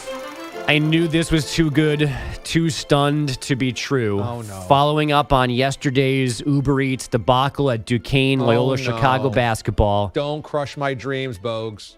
Sadly, I must. Please don't eat any more than you already have out of your sadness, DA. It was all a prank. No! It wasn't real. That was not just a dumb guy wandering on a court, not understanding what he was doing, trying to find somebody who was hungry, was not bringing it to a ill-advised score table employee looking for a halftime lunch. No. It was a guy doing it for Instagram, social media likes. He was mic'd up. There were people filming him do this. Oh. And now Duquesne has egg on its face and is saying it's reviewing all of its security measures to make sure this never happens again. So he was a ticket holder. He was in the building already. Yes. He acted like an Uber Eats. Correct. Wow. All planned. He was mic'd up. Again, there were people placed around to film him. Social media prank he was trying to get. It was all a gag. Yep. Was it for a company? And there was another prank. There was another video you could tell someone who's sitting courtside that was in on it. You could see him. He's like, food, and he's got like a cheeky smile. The one video that the link that Boger sent yesterday, it looked real. You had a close up, you could tell it's a scam, right? It's a prank right away. So it wasn't advertising for Uber Eats. It was just for these guys that wanted to pull a prank and go viral. No, not guerrilla marketing or anything like that. It was just people thinking they were being funny and being dumb. So how about the reporter that I read tweets from yesterday that said, confirmed this guy was trying to deliver food to somebody, the scoreboard operator, and that person got the food. She was duped then. Yep. Yeah. I mean, that's big time egg in the face. The only thing I question still for this to be a prank is you still got to be able to get a sealed bag of McDonald's and that fountain drink in. Good point. How did they get that in? Like, security is still a real problem. Like, were you putting that in your pants? Well, I mean, I'm trying to think. High noons into MetLife Stadium? Like, I don't know that you can't bring your own food into Fordham games. I'm going to ask tomorrow, and that's the lead that Fordham plays in. And Duquesne's not playing in a big, fancy MSG-like arena, so you could probably get in fairly easy with that. Huh. That is interesting. Like, if I go to Citi Field, they let you bring in your own waters. Right. And if you bring in like a sandwich in like tinfoil, you can bring in your own food. Right. Rather clear bag, like Subway sandwiches. I don't know if you'd be able to bring in a bag of McDonald's, but again, that's a Major League Baseball game, not But the a fountain Duquesne drink. basketball game. They don't like, it's like the airplane. They don't like the dark liquids that they can't tell which. They don't want those in Well, stadiums. you could buy that, I suppose, in the stadium. Oh, so you maybe bought it and brought like a McDonald's cup? Yeah, and we don't. And the McDonald's bag could have been empty. Right. Could you have could not have had food in it. Or could have brought in a bag and then just bought something at the concession stand and Right. threw it in the bag to make it look like. A good point. Okay, yeah, there's depths, but still, I hate this because we really had fun with this yesterday. Yeah, I know. And I feel like an idiot going, well, people don't know sports and sit down. Like, I don't like that. Now you're duping me, I got a problem. You made a nice Harry Potter analogy, and it was funny, but yeah. Yeah. Now you wonder if this is going to happen at other games. Yeah, but will everybody now be hip to it? I guess, but there's always a copycat league. There's always a copycat.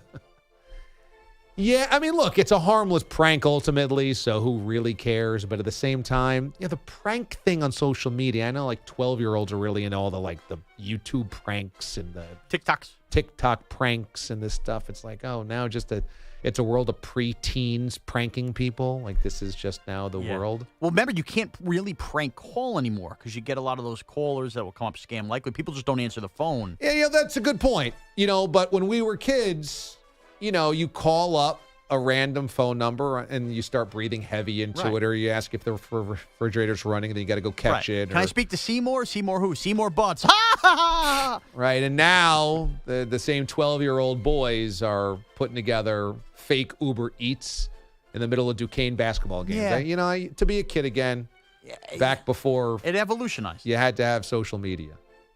It could have just been a Seymour Butts call. Right. Could have just been a Bart Simpson prank. But this is what Seymour Butts call used to be. This is different. You know what? If I'm going to be a prankster at that age, how can I crush people? And especially if you get away with it, right? Now, we're saying 12-year-olds. These guys were like in their mid-20s. They're probably 20, 21. Yeah. Still funny.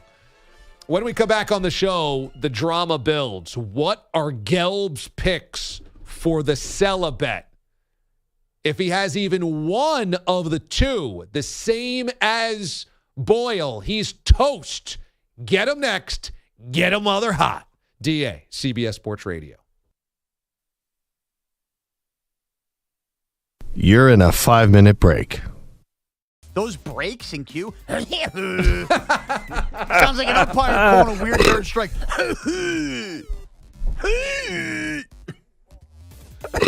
So it's a symphony of coughs and sneezes.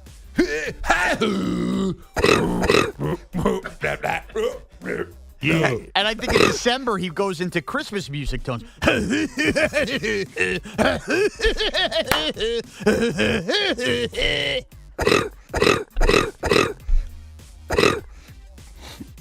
Seasonal.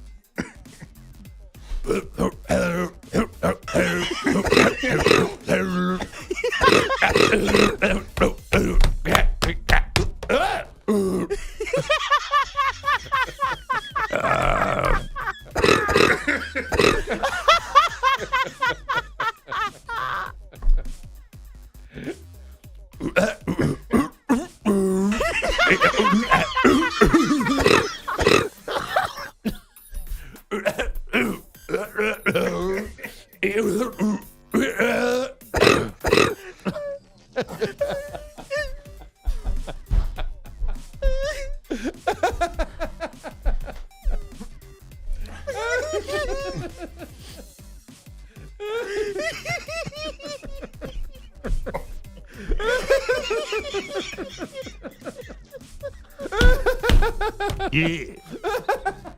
Seasonal course.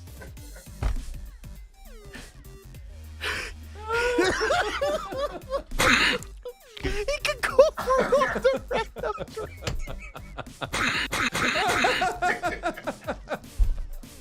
Schwartz has lost it. Schwartz is crying.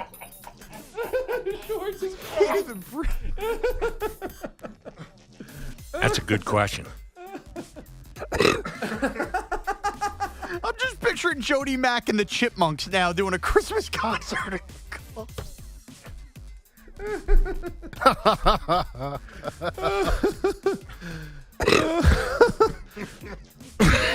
Excuse me. Okay.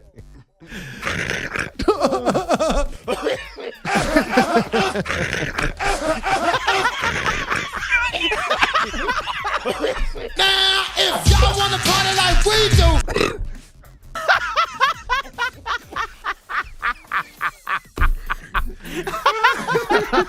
Schwartz has fallen off his chair and onto the floor. Multiple Schwartz, storylines be here. careful. We need the other hip. Oh, man.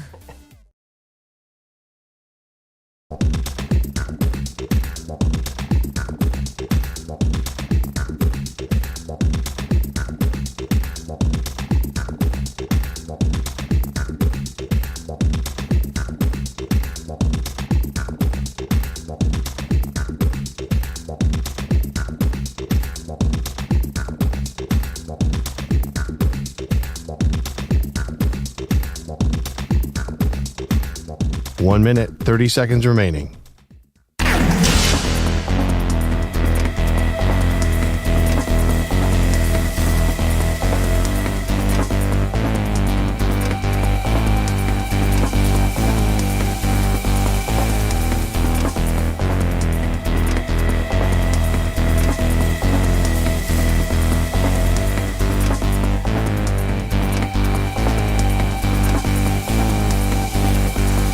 One minute remaining.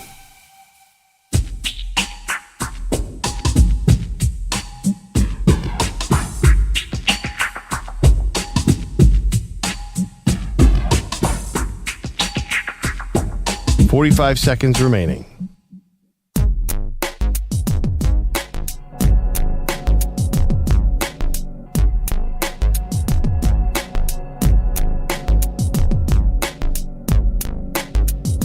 .30 seconds remaining.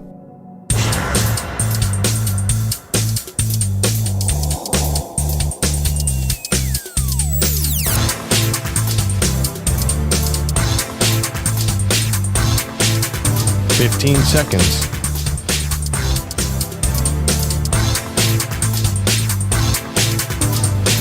Break ends in 5 seconds.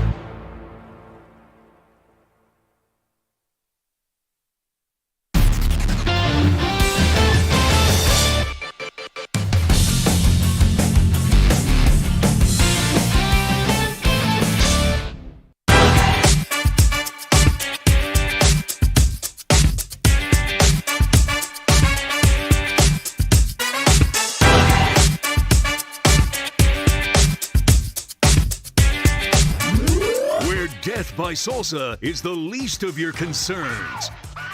The DA Show on CBS Sports Radio. 50 minutes past the hour. Thanks for being with us here on the DA Show. The Wizard of Odds is coming up next hour here on the program. But first up, it's time to see who Gelb is taking. Note that Pat Boyle selected Joe Burrow and the Bengals plus the points, and the Niners plus the points as well. The two road teams. Let's hear what Gelb's Gamble says. Time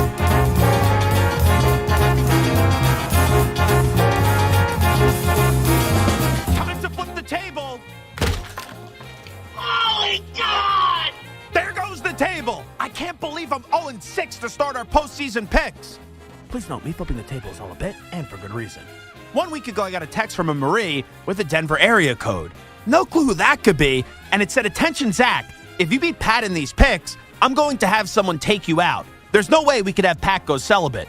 I feared for my life after that text, so I was forced to intentionally give out 3 losers last week. I'm sure everyone listening to this show that is a reasonable human being, so not upside down Mike, can understand why I had to intentionally give out losers last week. Anyway, I've dug myself into a deep hole, but I'm not going to be afraid of that Marie in Denver texter anymore, so it's go time. Let's try to actually win this. Additionally, if Pat somehow lays one giant turn in this competition and allows me to come back, I just want to make it known that Pat wouldn't even be allowed to kiss Mraz's dog Eli leading up to the Bob's Bar show.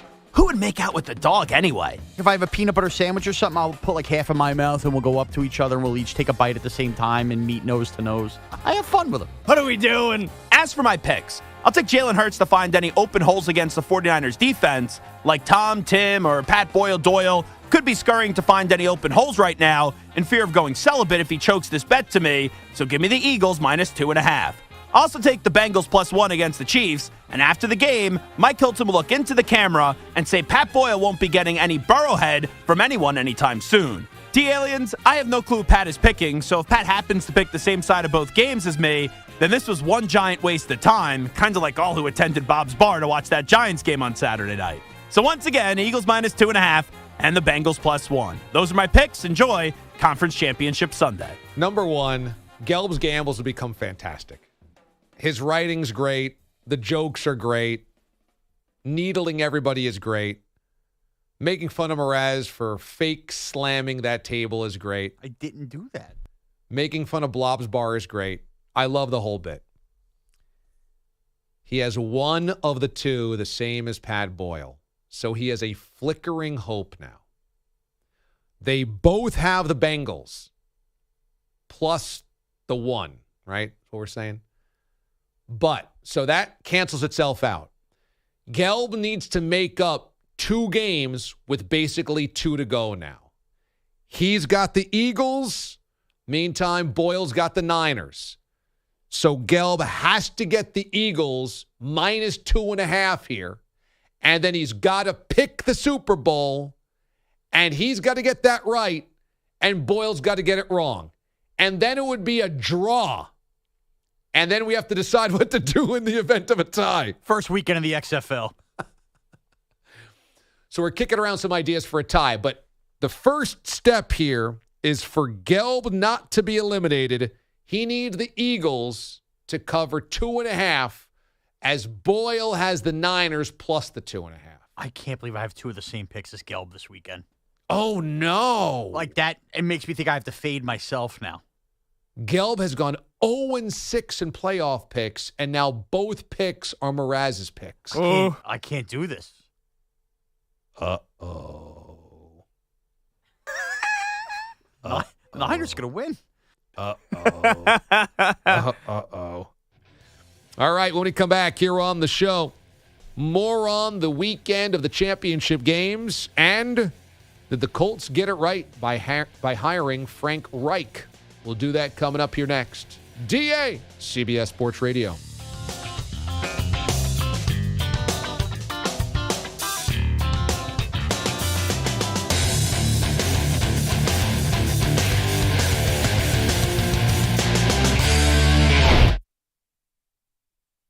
A whole box of Joe. He wants the whole box of Joe. He's having a box of Joe. Of all the dramatic things. No. Box of Joe. So happy I bought that. I can't believe what I'm seeing. It's a tank of gasoline. I'm not sure. 20 donuts. And he's drinking a box of Joe.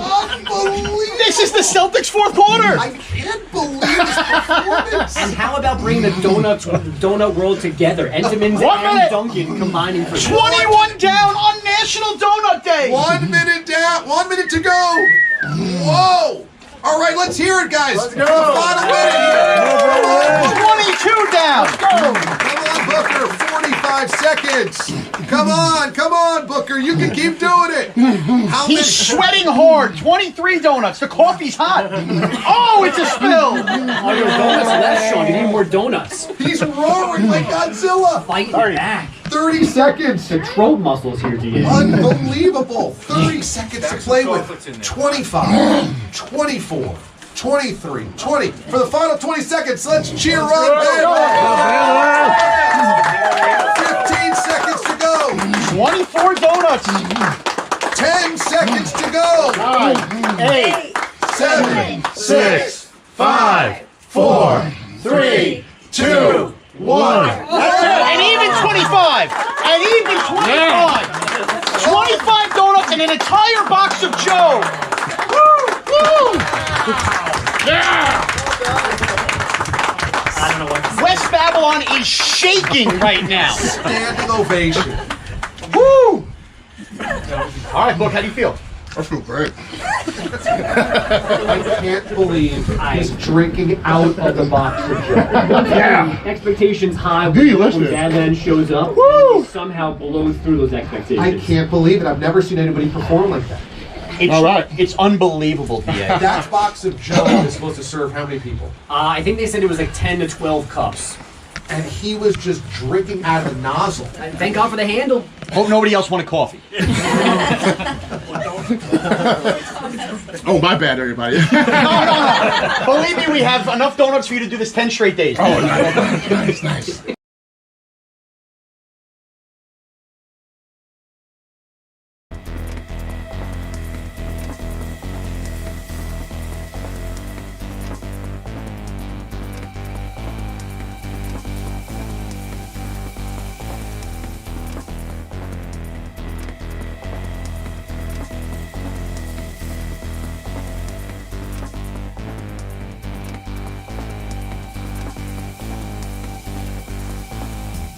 2 minutes remaining.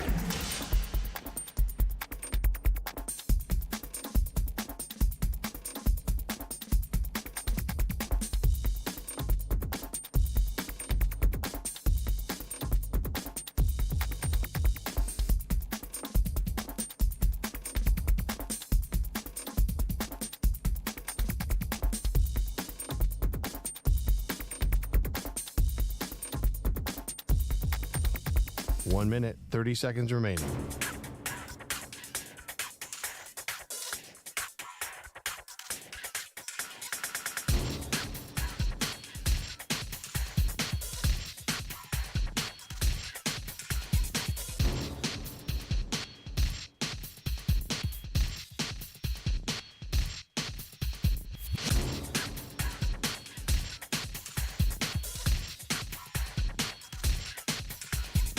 One minute remaining.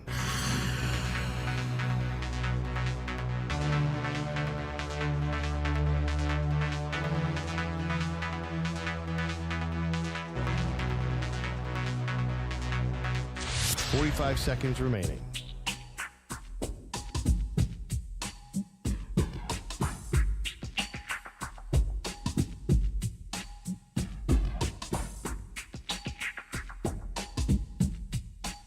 Seconds remaining.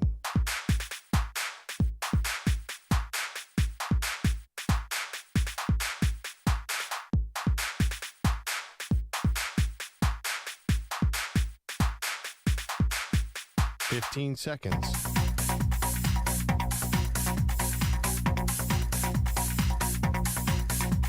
Break ends in 5 seconds.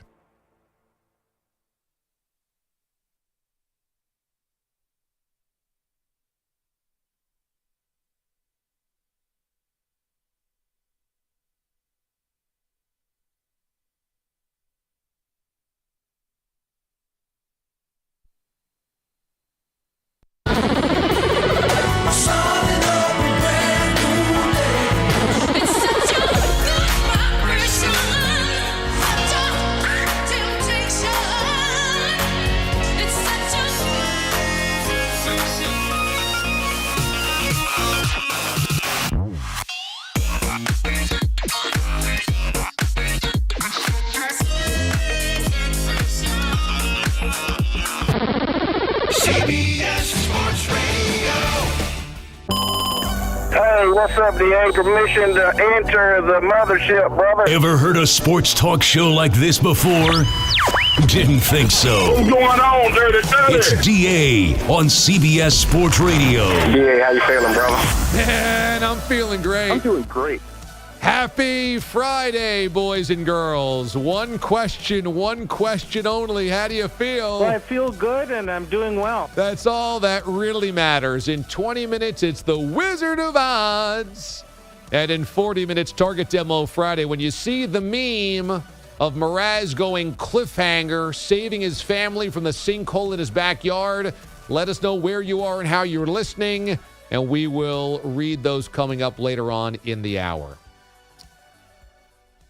On the championship games, I'll give you the Wizard of Odds picks coming up here in 20 minutes. But to me, as I mentioned earlier, there's a couple of really interesting dynamics here.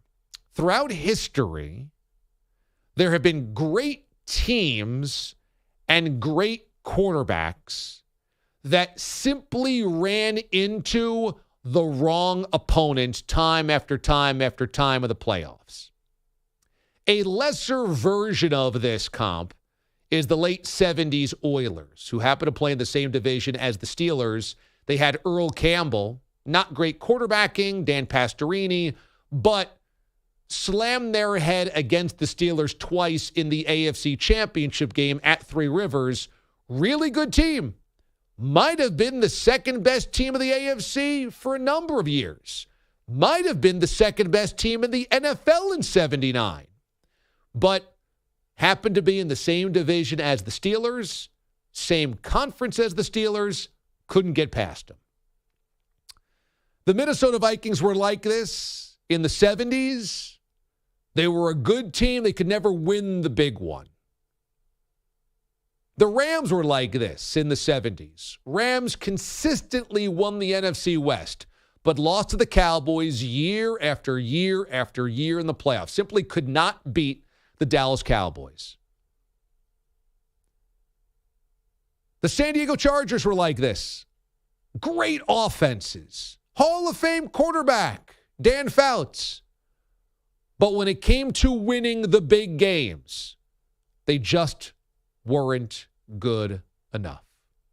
They would lose to smarter, tougher teams that might not have been as talented as them, but they always seemed to lose. A dynamic Chargers team lost to the wild card Raiders in 80, to the Cinderella Bengals in 81. And they might have been the best team in football, but in a playoff spot, they couldn't get over the hump.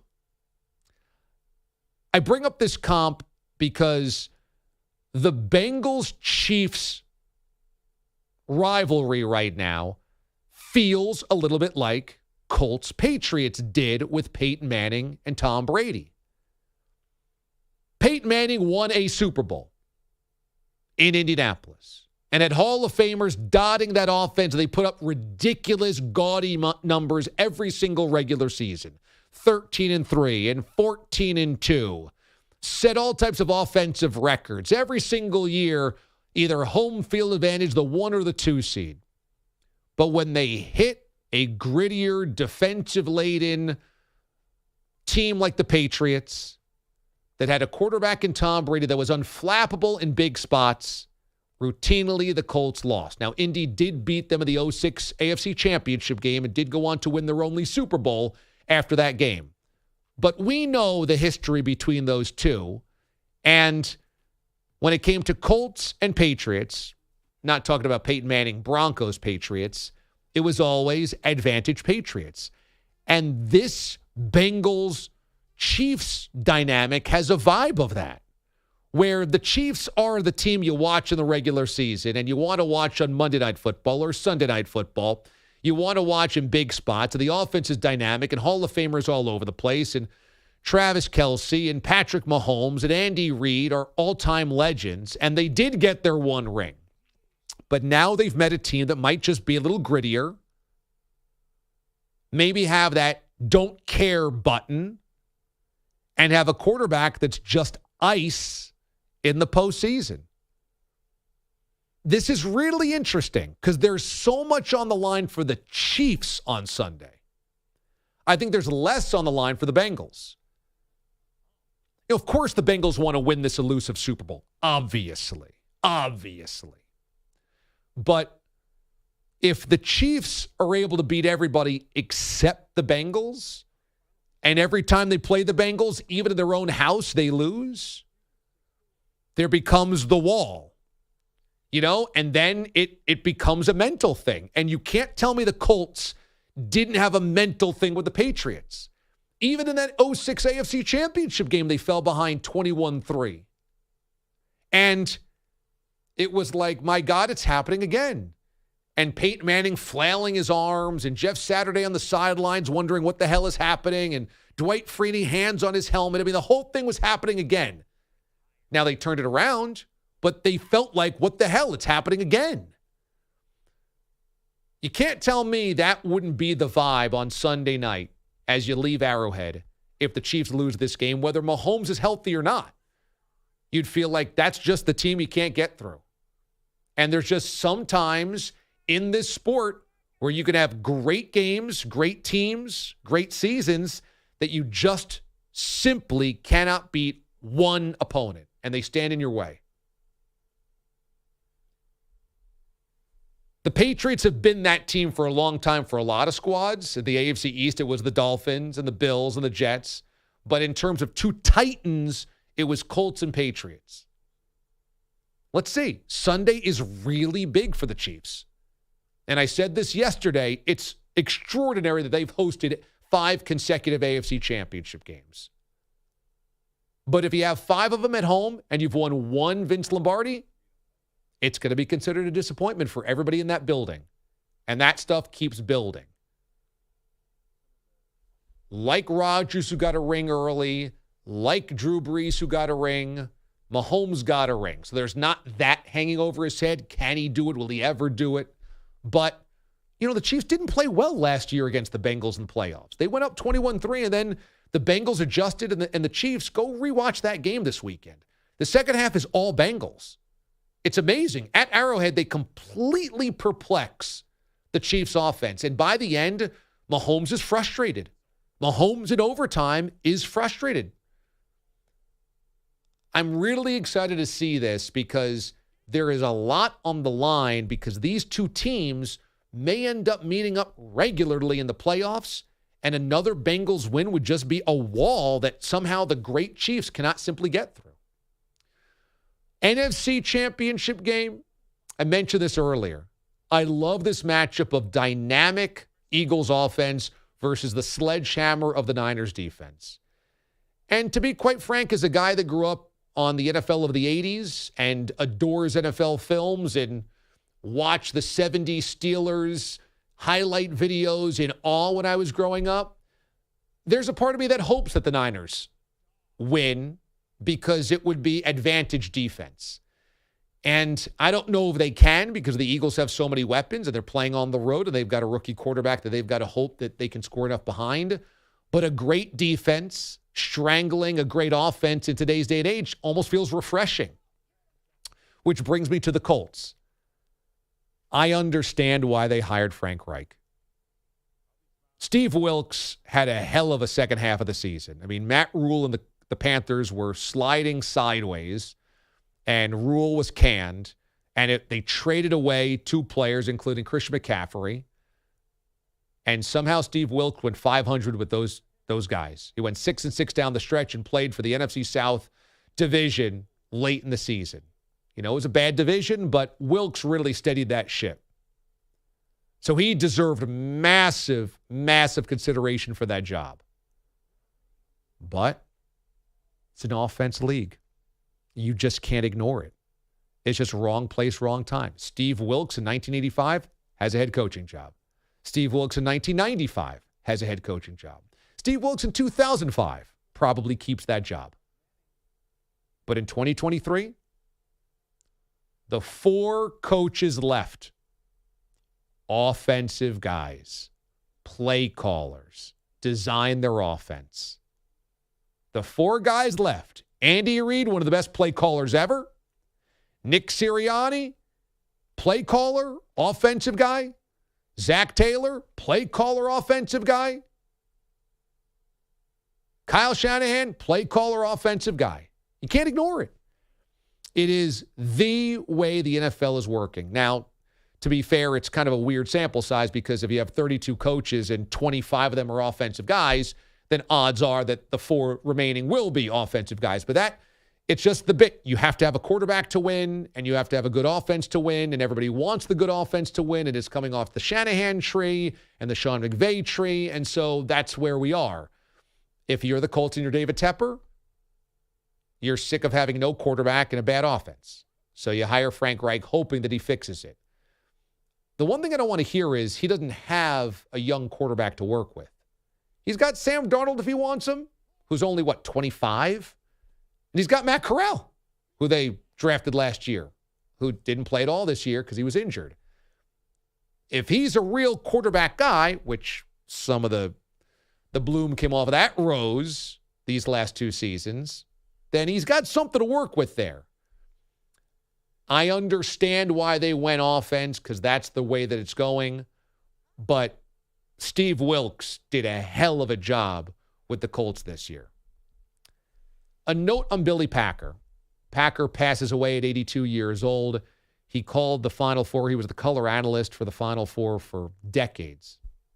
And I actually nearly got my first job from Billy Packer. Wow. I don't know if I've ever told this story. I graduated May of 01 from Syracuse. I went home to live with my parents. I started sending out tapes like in August. And I was ready to do anything. I had a TV tape, I had a radio tape, I had a play-by-play tape, and I sent them all out. And they were on CDs. You would send out the CDs before MP3s, and you could email them. They were not cassette tapes, but they were either VHS tapes for television or they were CDs for audio. Burnt them on LimeWire? Burnt them with a CD burner. Yeah, I had a CD burner. Unbelievable. Yeah. And there was an opening for a would-be radio network in the South talking primarily college basketball. And Billy Packer was the head of this. He was going to create a network of radio stations in the Carolinas and around then, Tobacco Road, and do mostly college basketball. A lot of college sports in general, so some football involved, but this was basketball country. And I sent my tape, and I talked to Billy on the phone when I didn't have a job at 22 years old. He interviewed you on the phone. Yeah. And, you know, I was floored. I was like, oh, my God, I'm talking to Billy Packer. This was a broadcasting legend. He was still calling the Final Four for CBS. He came to New York for a game to do, or a banquet, I forget. And he said, come meet me at my hotel, kid. And I want to interview you in person. So I went to the hotel, interviewed him, or he interviewed me rather. And he was so comfortable. He started getting changed for the banquet or the game as I was in the room. You were in his room, but you met him at the hotel? Brought me to the lobby. Then he was like, come back to the room because I got to get ready for this thing and we can talk there as well. And he's giving me this great brainchild of, we got this affiliate, that affiliate, want you to host the show. You'll have former athletes, former coaches on the show. You'll kind of be the point guard. You know, and he wanted somebody cheap, I'm sure. I was young. I was cheap. I was hungry. Of course I would do it. So he like takes off his button down. He's in just a tank top. He's putting on his tie, putting on his shirt. I'm like, oh my God, I'm in a hotel room with Billy Packer and he's getting changed for this game. And I'm trying to get this job. And like, this is mind blowing to me. So he gets ready. He's out the door. We part ways. He's like, I'm going to call you this week. Calls me the following week. He's like, I want you to fly down to Charlotte. Okay. Fly down to Charlotte and you'll get to meet the staff that we're putting together. Now, again, I'm 22 years old. I have an offer from Billy Packer. Like, my mind is blown up. I'm like, I can't believe that this is happening. He's like, okay, I'm going to book your flight. You're going to come in on Monday into Charlotte. He covered your flight too? And I'm like, oh my God. Now that was a couple weeks away. Then it gets a little quieter and I don't hear from Billy for a while. 2 weeks or something like that. And I'm hoping, is this thing still on? I mean, he hasn't called me to say it's not. It's a Sunday afternoon. Now, note that at this point in time, I'm living at home. So I have to get a cell phone just as a second phone number so that people that would potentially call for a job wouldn't talk to my mom or my dad answering the phone. I'm like, I can't have Papa Amendo pick up the phone and be like, yeah, hold on. I got to go get Dame. Hold on. Hold on. Hold on. So I got a cell phone, but I got no cell reception because it's 2001 or 2002 and there's no cell reception. So it's going straight to voicemail. I just got to like make sure I keep checking my voicemail. Anyway, Sunday afternoon comes and I see I have a voicemail that pops up and it's from Billy. And I was supposed to get on the flight the next day. And he's like, don't go to the airport. I'm canceling that flight. Funding fell through. I'll circle back on you, but it's off for now.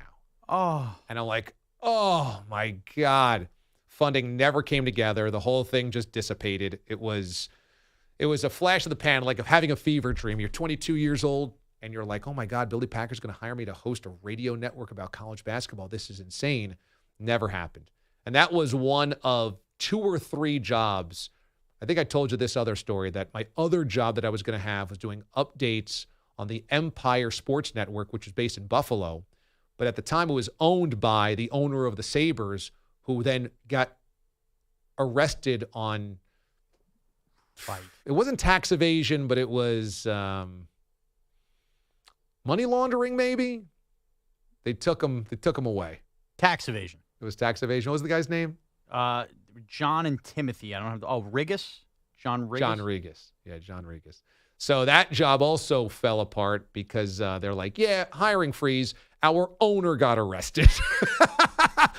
So this was my getting built up and then knocked down into the floor.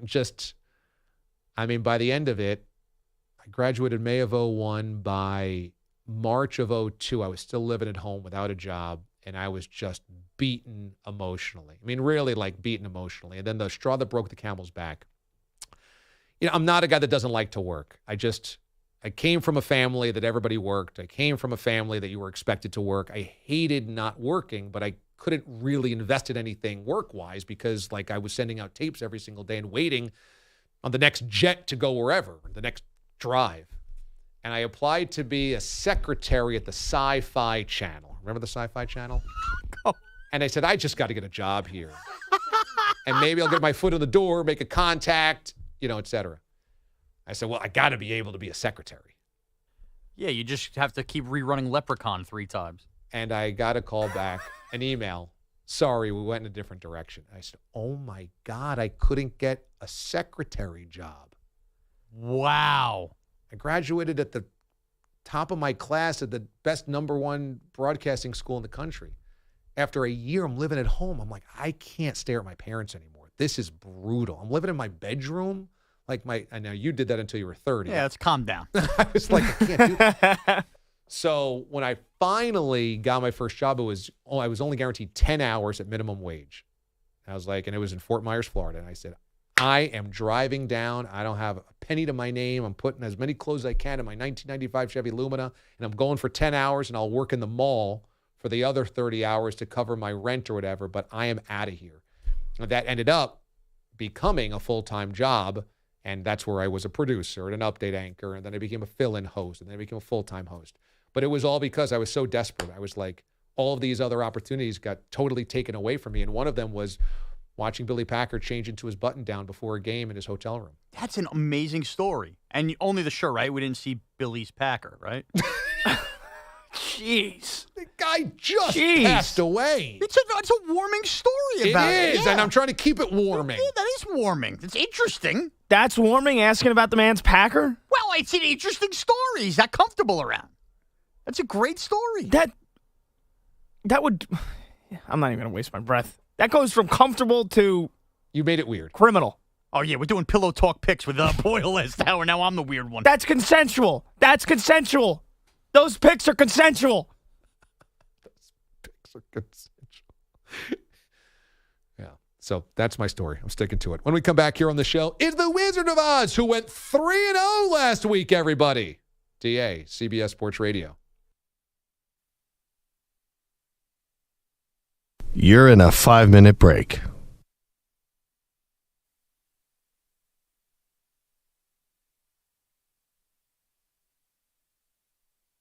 Hey, Shep, what do you think about the plan? Do you enjoy it?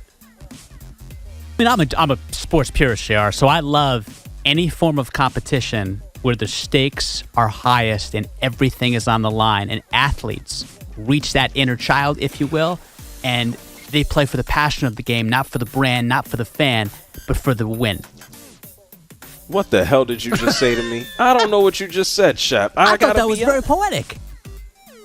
I asked if you like the plan. The answer is yes. The answer is a hell yes! Exclamation point! Exclamation point! I asked if you like the playing game. The answer is yes. I asked if you like the plan. The answer is yes.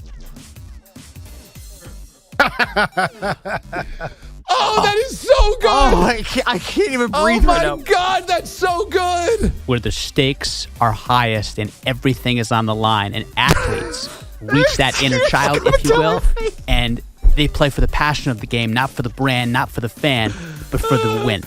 What the hell did you just say to me? Playing game, JR saying, I asked you if you like the playing game. Say yes. I asked if you like to play it. The answer is yes. The answer is a hell yes! Exclamation point! Exclamation point! He was like, okay. All right, I got it. Okay. I asked if you like the playing game. Oh, my God. Oh, JR's been sent from above. Oh, my God. Oh, that was just so perfect. On Shep's rambling soliloquies. It's just, what the hell did you just say? I asked if you like the Reach that playing inner game. child, if you will. Just say yes. Yeah, you know what, JR? I like it. All right, great. Tremendous. What the hell did you just say to me? They're reaching for that inner child. They're sucking on their thumb, JR. They're thinking about all those homework assignments they had just completed. Now that they're 9 years old, they're making sure they can graduate all the way to 4th grade, JR. They're making it up to the middle school. Now they're into the next level of education, JR. They just came home in that school bus. What the hell did you just say? Do you like the play-in tournament or not? Say yes. Say yes, you idiot. They take their piggy bank and they go to get an NBA ticket.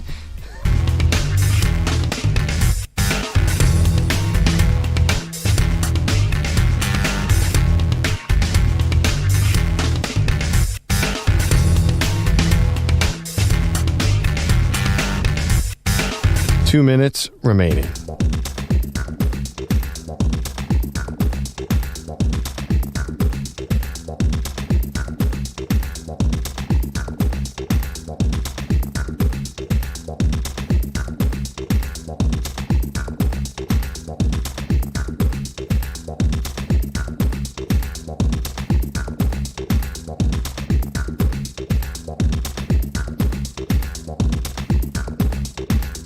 One minute, 30 seconds remaining.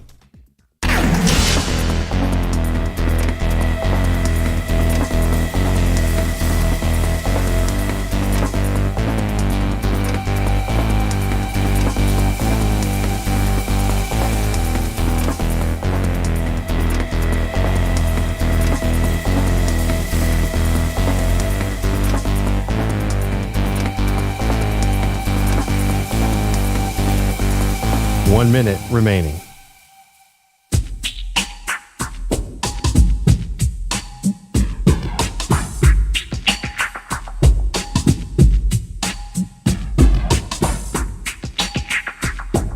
.45 seconds remaining.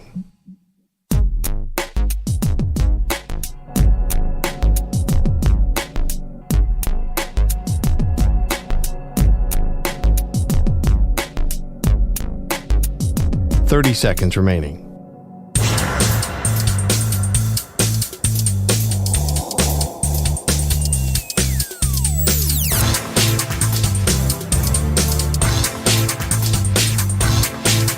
.15 seconds.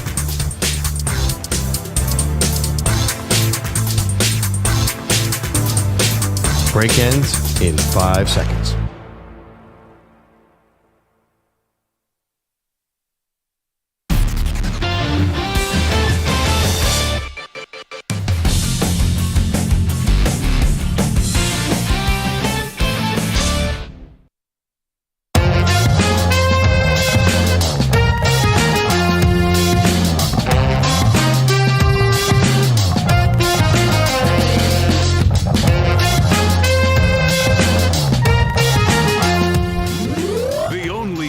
Where bears have tails.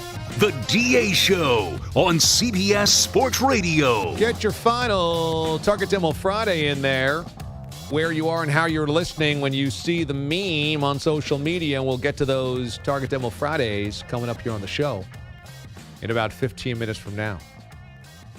Also, I will see you for a conference championship edition of Sunday Morning Football. Niners fans, you'll definitely want to hear me on Sunday. We've got the great Randy Cross joining us. He won 3 Super Bowls with the 49ers in the 80s. And I'll talk to Randy about Brock Purdy, Kyle Shanahan, trying to knock on the door and finally break through, as the Niners have not won a Super Bowl since 1994. A lot of good stuff on the Niners and Eagles game with Randy Cross coming up Sunday Morning Football right here on CBS Sports Radio, beginning at 10 a.m. Eastern Time, 7 a.m. Pacific. We'll do Sunday Morning Football this weekend, the bye week, and then Super Bowl Sunday, and then wrap up, I believe this was year 6. So how about that? How about that? Hard hat. Yeah. Hard hat type guy around here. Also a Wizards cap kind of guy. Also, because we always tape interviews for Sunday Morning Football throughout the week, it kind of has been a major part of the focus. I want to get back to doing Twitch chats post-show after Sunday Morning Football wraps up regularly. So I know we haven't done this regularly enough, and I apologize for that. But once things kind of break a little for time purposes, studio purposes, and access purposes for what we have here in the studios, who uses what at what time, it's kind of a scheduling thing. We will do more on the Twitch chats once we are kind of free of the Sunday Morning Football stuff, okay? That's the way it'll be. It is time for the Wizard of Oz. I'm a what? A wizard. Who's the Wizard of Odds? It's D.A. It's the Wizard of Oz. The odds are that you'll be a winner today. The Wizard is here, make you feel okay. Hey, hey, hey, hey. Last week, the Wizard finally got back into the domination column. A 3-0 and had multiple bets on the Bengals winning outright. So I collected a lot of cash last weekend. That was good. The Wizard needed that because the Wizard was going broke on his picks earlier this season. Well, late in the season. Early in the season was really good. December, early January was not very, very good to me. Very, very bad. But last week got me back into the plus column financially, so I was happy. And we're going to spend all those winnings today on A1 steak burger sliders. Now, going into this NFC Championship game, I'm spending $26 of winnings on that. Niners and Eagles. I went back and forth on this week because I love the way the Niners are built. If you could run the football, which they can, if you can play great defense, which they can, it travels, obviously, and Brock Purdy has checked a lot of boxes, passed a lot of tests. So I really felt like this could be the Niners' time, and that the Eagles, the Eagles certainly kind of came back down to earth late in the season. But the more that I watched the film of these two playoff games last week, the more it kept coming back to when Jalen Hurts has been healthy, the Eagles have been that much better than everybody else. And you have to kind of throw out the 3 games that Hurts was injured, the 2 that they didn't play with him, and the 1 that he played, but they kind of hid him behind half the playbook against the Giants just to clinch the 1 seed. Last week's Eagles team was the Eagles team that we saw the entire season. That if they finished the season 16-1, had they had a healthy Jalen Hurts all year long, we wouldn't really be asking the question of who's the better team on Sunday. I love how the Niners are built, but I have to give the Eagles the credit where they're due. And a healthy Hurts and a healthy wide receiving core and a healthy offensive line and a healthy running game, being at home, 2 great cornerbacks, a really good pass rush. I think the Eagles are that much better than everybody else in the NFC when healthy, and they are. So give me the Eagles laying the 2.5. It could be a close game, but I think the Eagles win this game by 4 to 7 points. I think the Eagles walk away with another Super Bowl appearance. Give me the Eagles laying the 2.5. It's the Wizard of Oz. Now, the Bengals and Chiefs game is a little perplexing because on the one hand, you go, well, at some point, the Chiefs have to beat the Bengals. Can't go on forever. And last year, I think the Chiefs took their foot off the gas up 21-3, thinking they were going to cruise. Chiefs are going to cruise. Billy they had going ripped through the down regular to season yellow again, and brown. found That's themselves what's at home in the it. AFC Championship game. They had survived the Bills the week before, who they really felt were the second best team of the AFC. They got to the Bengals, went up 21-3, and then took a snooze. Thought they were going to cruise. That's what's in. And the Bengals made them pay for it. The Chiefs won't overlook them this time around. And if they go up 21-3, they're not going to take their foot off the gas this time around. And so you feel like the Chiefs are due to beat this Bengals team. Is it going to be 4 in a row and back-to-back at home losses? And yet, it's the injury to Mahomes that changes how I feel. Because if it was a 100% Patrick Mahomes, I've got a ton of respect for the Bengals. It's why I picked them last week, why I picked them outright last week. It's why I think the Bengals are one of the best stories in recent memory, is that they went from the Bungles to a team that finds a way to always win close games, which is amazing, or playoff games. And yet, I would have picked the Chiefs had the Chiefs had a healthy Patrick Mahomes. But I can't do it. I think Mahomes is really hobbled, and I think he's been playing a charade the entire week. He's been pretending like it hasn't hurt. The Chiefs have been pretending like it's not affecting him. He's been a non-issue on the injury report, which is just, to me, playing games. At the very least, he's probable. At the very least, he's probable. He's probably more like questionable, which is like 50-50. I mean, of course he's going to play, but in terms of overall health. So if you were to guess what his percentage is, I would guess somewhere between 50 and 70%. I think that's the difference in this game. The difference is Mahomes can scramble, can buy time, can run for a first down on 3rd and 7, can on 3rd and 6 buy enough time to create a 28-yard play or a 46-yard play, and he can't do that on Sunday. And I honestly think that's the difference in these two teams. Home field advantage, certainly advantage Chiefs, but motivation, focus should be on both sides. Health, the offensive line of the Bengals is a problem. They didn't look that bad last week with it.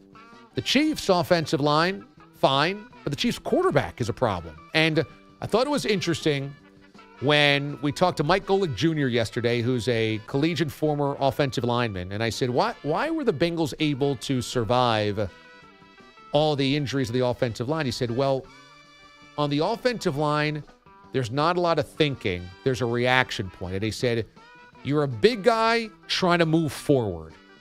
He said, and that's why, even if you don't have the same skill as the guys in front of you that start, the idea is the same. As a unit, he said, move forward. As long as you move forward, you're going to be okay no matter what you call as a play. And I think, that Burrow's nimble enough to be able to sidestep the pass rush when it gets in there. So, I think that's the difference. Give me the Bengals. I like the Eagles and the Bengals in these two picks coming up on Sunday. It's the Wizard of Oz For your championship picks. And I'm going to avoid these player props because last week I just picked games and went to 3-0. I started overthinking myself in the player props, so don't even worry about that. Let's just pick games and make money, shall we? I got a spicy one. Okay. Hayden Hurst All right. and Devontae Smith. $20 wins you over $4,000 first touchdown. You got to hit them both. Got to hit them both. I played it. Devontae Smith, Hayden Hurst. You hit both first touchdowns. I played 20 to win over $4,000. If you win $4,000, you coming into work on Monday? I mean, yeah. I will be here. Maybe I'll get you guys some munchkins. If you hit your exact score lotto parlay, that's a different story. No, you know what? Yeah, I did a couple of those. It's different. If I'm really tired celebrating the $4,000, I might ask to leave at 8:30.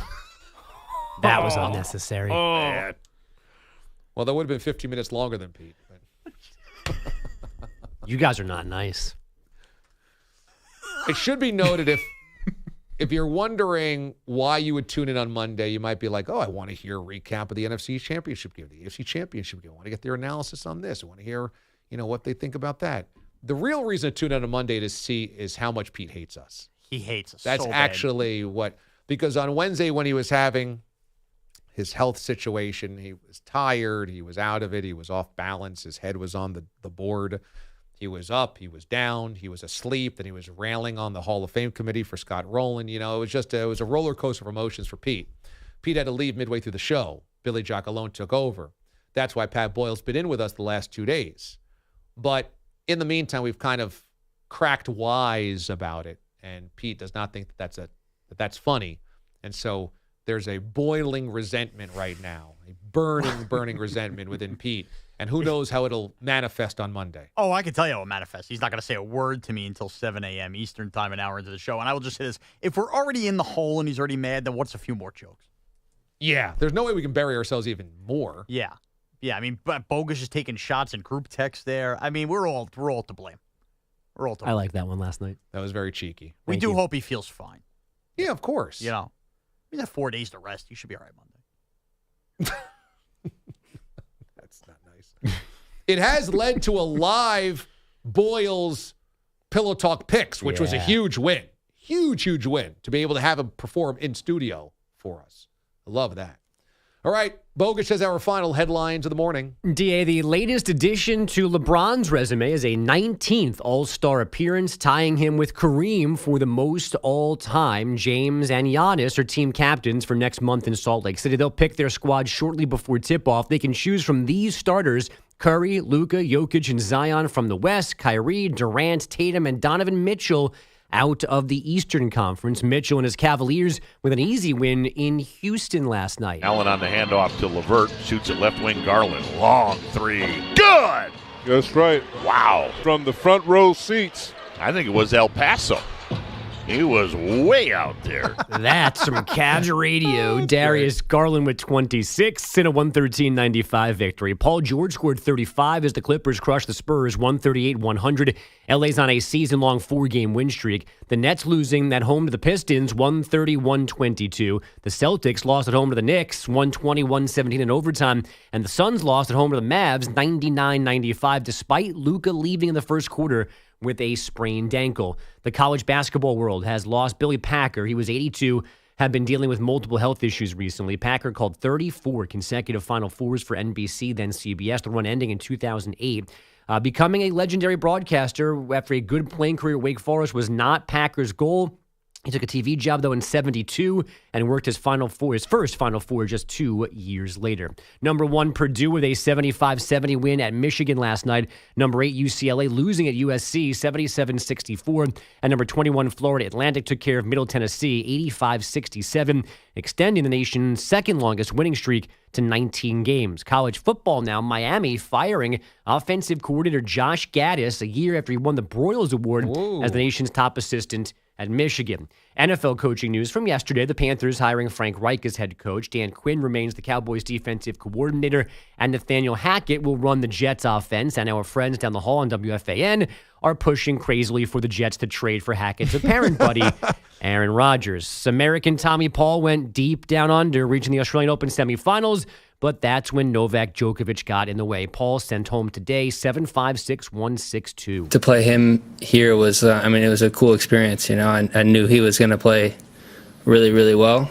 Obviously, I wish I played a lot better today, but he made me play bad. Djokovic goes for his 10th title in Melbourne on Sunday against Stefanos Tsitsipas. And on ice, Colorado's 6-game win streak ending with a 5-3 home loss. Did it at the same time. You said it on air and he said it off air. Look, we got a little ESP going. The Wild topped the Flyers 3-2 in overtime, and the Lightning fought off the Bruins 3-2 for an 11-game home win streak. DA, back to you.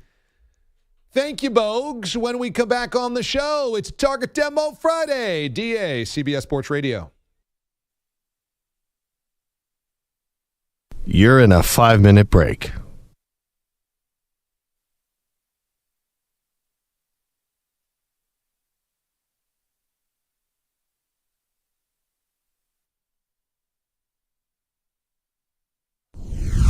My biggest takeaway from the entire film is that the PGA Tour management was a disaster. An absolute disaster. Unmitigated natural disaster. Yes, Happy Gilmore does not do himself any favors with anger outbursts and being unable to handle pressure. But let's go down the hit list of where the PGA Tour absolutely hangs him out to dry.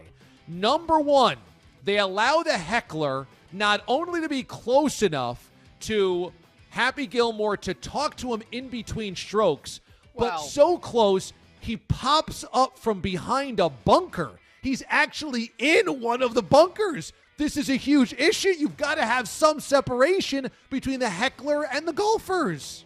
Now, I agree with you, but this is also kind of stems back to the Happy Gilmore stuff as well. Look, they have clearly lightened, if you will, the ropes on fans. People are allowed to now tailgate. People have those stupid thunder sticks they're waving. They have the big happy heads. Happy's encouraging them to cheer. I think, to me, if you're going to go that step and realize this is good for the sport, having fans close to the action, and this is where Happy Gilmore, again, sensitivity would be an issue, you have to deal with hecklers and allow hecklers to be in your face. If on the flip side, you're going to deal with the cheering and the noise that's now been brought into golf, you can't have one without the other, DA. So I think it was totally acceptable for a heckler to be on top of the action like that. Well, then let me give you more examples of failure by PGA Tour management. They have a disciplinary meeting for Happy Gilmore, and Shooter McGavin's in the meeting. He can't be there. That's a private meeting. That's between tour management and Happy Gilmore. Why is Doug Thompson, who's leading the tour, the director of the tour, have Shooter McGavin in the disciplinary meeting? You can't have that. You're going to kick Happy off the tour or suspend him for a month or something. Shooter can't be there, Mraz. Hat tip to you, because I have a full page worth of notes, and that was not on there. And now that you say that, you're right. We just accept the fact that Shooter McGavin, the star of the tour, you want to talk about NBA players running the league? Shooter McGavin sitting in on disciplinary measures. He's running the league. You can't have Shooter McGavin running the PGA Tour. You can't. And you can't have him try to influence Doug after Doug has this ruling about, no, that's not acceptable. You can't have that happen because, DA, this leads to Shooter McGavin being aware of something Happy wanted to keep a secret, which was that he was trying to get his grandmother's house back, and then Shooter shows up at the auction and sticks it to Happy. I mean, that should have been a secret between Happy and Doug, Happy and Claire. Instead, Shooter gets wind of it because he's welcomed into this meeting. Nonsense. Nobody's bigger than the tour, and they're letting Shooter become bigger than the tour. Also, no moment of silence before a tour event for Chubbs Peterson. I mean, the guy just fell out of a 2-story window and fell to his death. There is a funeral that Happy is at and Shooter McGavin is at. And this guy was a former tour member. He's clearly a pioneer, an African-American golfer back in the 60s, had his hand bitten off by an alligator. You got to have a moment of silence. This PGA Tour is tone deaf.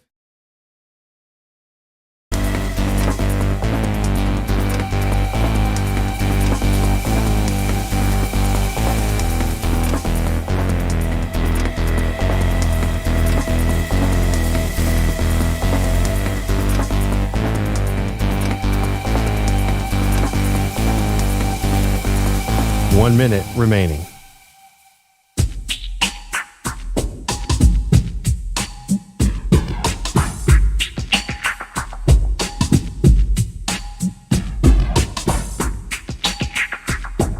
"45 seconds remaining.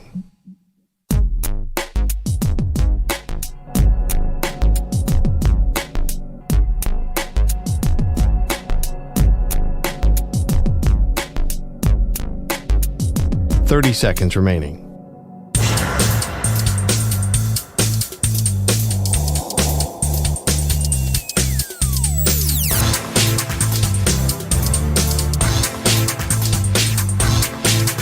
"15 seconds.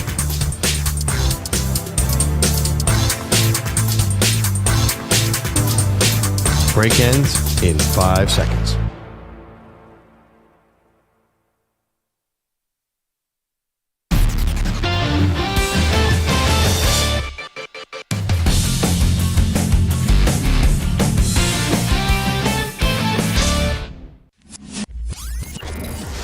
It's a Friday fiesta. Here's what our listeners in the Target demo are up to. And this postseason preview sponsored by FanDuel Sportsbook. Make every moment more with FanDuel, official sportsbook partner of the NFL. As I mentioned before, my picks are the Bengals on the road and the Eagles at home. It's time for a Target Demo Friday. And Fix tweets, good morning, crew. Checking in from Baltimore, listening on the podcast later on today. Going to Philly with the family on Sunday, but not for the game. If DA gets hungry this weekend, maybe I can send him a meat lover's tray from my store. Hashtag you need to eat like this. Hump. Isn't that nice? Lynn tweets, greetings from Aberdeen, Scotland. I am listening faithfully every day on the iPad. Have a great day. Uruguayan World Cup team. Nice. We've got a Scottish listener, Lynn. Hello. Ostrich Eyes is watching on Twitch in the snow hell that is Fayetteville.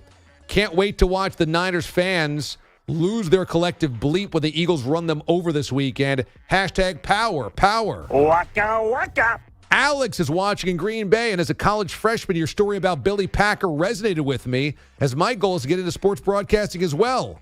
It's been a struggle, but now I know you did it too, DA. You're a beast. You're a tank. Oh, it was a struggle, let me tell you. Not Connor Green is on the Odyssey app in Southern Wisco. Get to see some friends who we haven't seen in a while on Saturday. A lazy football Sunday. That's a glorious weekend. I like stuffing. B. Jackson says, what up, DA? In LaGrange, Georgia, teaching at a middle school, listing on YouTube. This place is full of 7th graders. It could be like Mraz's sinkhole. Poo-poo butt. Otis says, I'm watching the show on Twitch. What a time to be alive, DA. Hashtag he clears it. Get a load of this. Marie in Denver says, good morning, guys. As you all know, I'm in Colorado, listing on YouTube. Pat, you made my day. Hope he beats that Gelb. Happy Friday. What the hell did you just say to me? Robert, as in Ragnar Razorback, listening on the Odyssey app. Currently on Missouri 249, up to KC right now. Going to take in the games with some friends of the area. Gelb has been entertaining this season. Can't wait for the Bob's Bar show. It's going to rule. Spelled R-H-U-L-E. Louis Oosthuizen. Dilbo says, good morning, fellas. Listening on Odyssey in Virginia Beach. Spent the weekend watching football on Sunday and the Royal Rumble Saturday. Unlike Pete, I'll have to work Monday because I'm already used up my sleepy days. Hashtag mine eyes. Stupid little dum-dum boy. Backwards Brian is watching on Twitch in North Carolina. No football tomorrow. Going to spend my birthday bowling until my fingers are sore. Hoping to break 200 again. Bengals, Eagles, Super Bowl, A1 Burgers, amazing. Holy smokes. Adriana in beautiful rural Idaho, 8th month of pregnancy. My favorite time of the year, the NFL playoffs. Keep eating, DA. Have fun with your football food. Wish we had Moose to make every football food from the season to the Super Bowl. Hashtag power, power. Bubba Watson. Ralph is feeling capital and doing well. Listing on Twitch. Looking forward to taking my granddaughters out to eat while waiting to talk to Bogish about contraception. Hashtag get well, Pete. Do you like gummy bears? And how about Upside Down Mike? He is PO'd at Gelb. Wow, I took a stray from Gelb. Okay, big man. There's a reason why the D-Aliens wanted Boyle to do picks this year instead of you. Because he's someone with real talent, naturally funny, not a try-hard like you. I predict you get none right. Chorizo. Wow, let's get to your epic fail of the morning, boys and girls. What do we have here? The epic fail of the morning is the thing that happened in the first hour of the show that I cut the first hour of the show. The what? The Penguins and the Igloos. Oh! Even the DA show is not perfect. We know. Shocking. Here's the epic fail. Do penguins live in nests or they live in igloos? They don't live in igloos. About that? Yes, they do. They live in ice structures in the Antarctic. Do what now, DA? I'm sorry. Ice structures. What would you call an ice structure? An Glaciers. Igloo. Yeah, the Eskimos leave the igloo, and then the penguins move right in. Eskimos clearly have bigger igloos, but it's their own version of an igloo. It's an ice shelter. Damn penguins squatting in our igloos again. You know, it's tough. So if you saw a circle of rocks on the ground, you'd say, oh, that's a penguin's igloo. Are they frozen? No, they're just rocks. A dump is a dump. Then if they're not frozen, it's not an igloo. The basis has to be frozen. Again, if you saw a circle of rocks and somebody said that's where penguins live, you would say, oh, that's their igloo? No, I would probably call it a circle of rocks. Right. Because the problem that you're missing here is like An igloo is a specific thing. It's not an all-encompassing term for frozen house. It involves you creating and shaving and molding ice bricks into a house. Nada here in Fredericksburg. Which is what penguins are not doing. So therefore, they can't live in an igloo. I don't want to keep carrying on with this, but I'm just going to be honest with you. I view an igloo as a frozen home. Oh, you know, come on. Right, and you're wrong. A condo, an apartment, a house, a trailer are all homes. So their version of that in any which way. Okay, would you call that a trailer park then? Do they live in a double wide too, penguins? Can I call it that? It's a frozen home. No! Mraz! It's a frozen home. It's a frozen home. I'm right. You're not. Oh, no. Don't go down with this shit, man. I can say whatever I want. Pete ain't here to document the year of the buffoon. Epic fail, you loser. That is why you fail. Epic fail. This NFL postseason, every Westwood One NFL broadcast streams live for free on the road to Super Bowl 57. Catch the action on the Odyssey app, WestwoodOneSports.com, Westwood One station streams, or by asking Alexa to open Westwood One Sports. Sponsored by AutoZone. Free battery testing, free battery charging, replacement batteries that fit your needs. That's what makes AutoZone America's #1 battery destination. Get in the zone. AutoZone. More Target demo Friday. Jeff says, what up, DA? Check it in from Philly, where I'll be watching my Eagles put an end to the myth of Brock Purdy and boogie on down to the Super Bowl. Hashtag beam me up. Stu is in Grand Rapids, listening on Sirius XM 158. Chiefs, Niners, Super Bowl. Now, wait a minute. Steve in Severna Park, watching on Twitch. Looking forward to a great weekend filled with Premier League, NFL, and a lot of local club volleyball. Hashtag Penguins Igloos. Titans.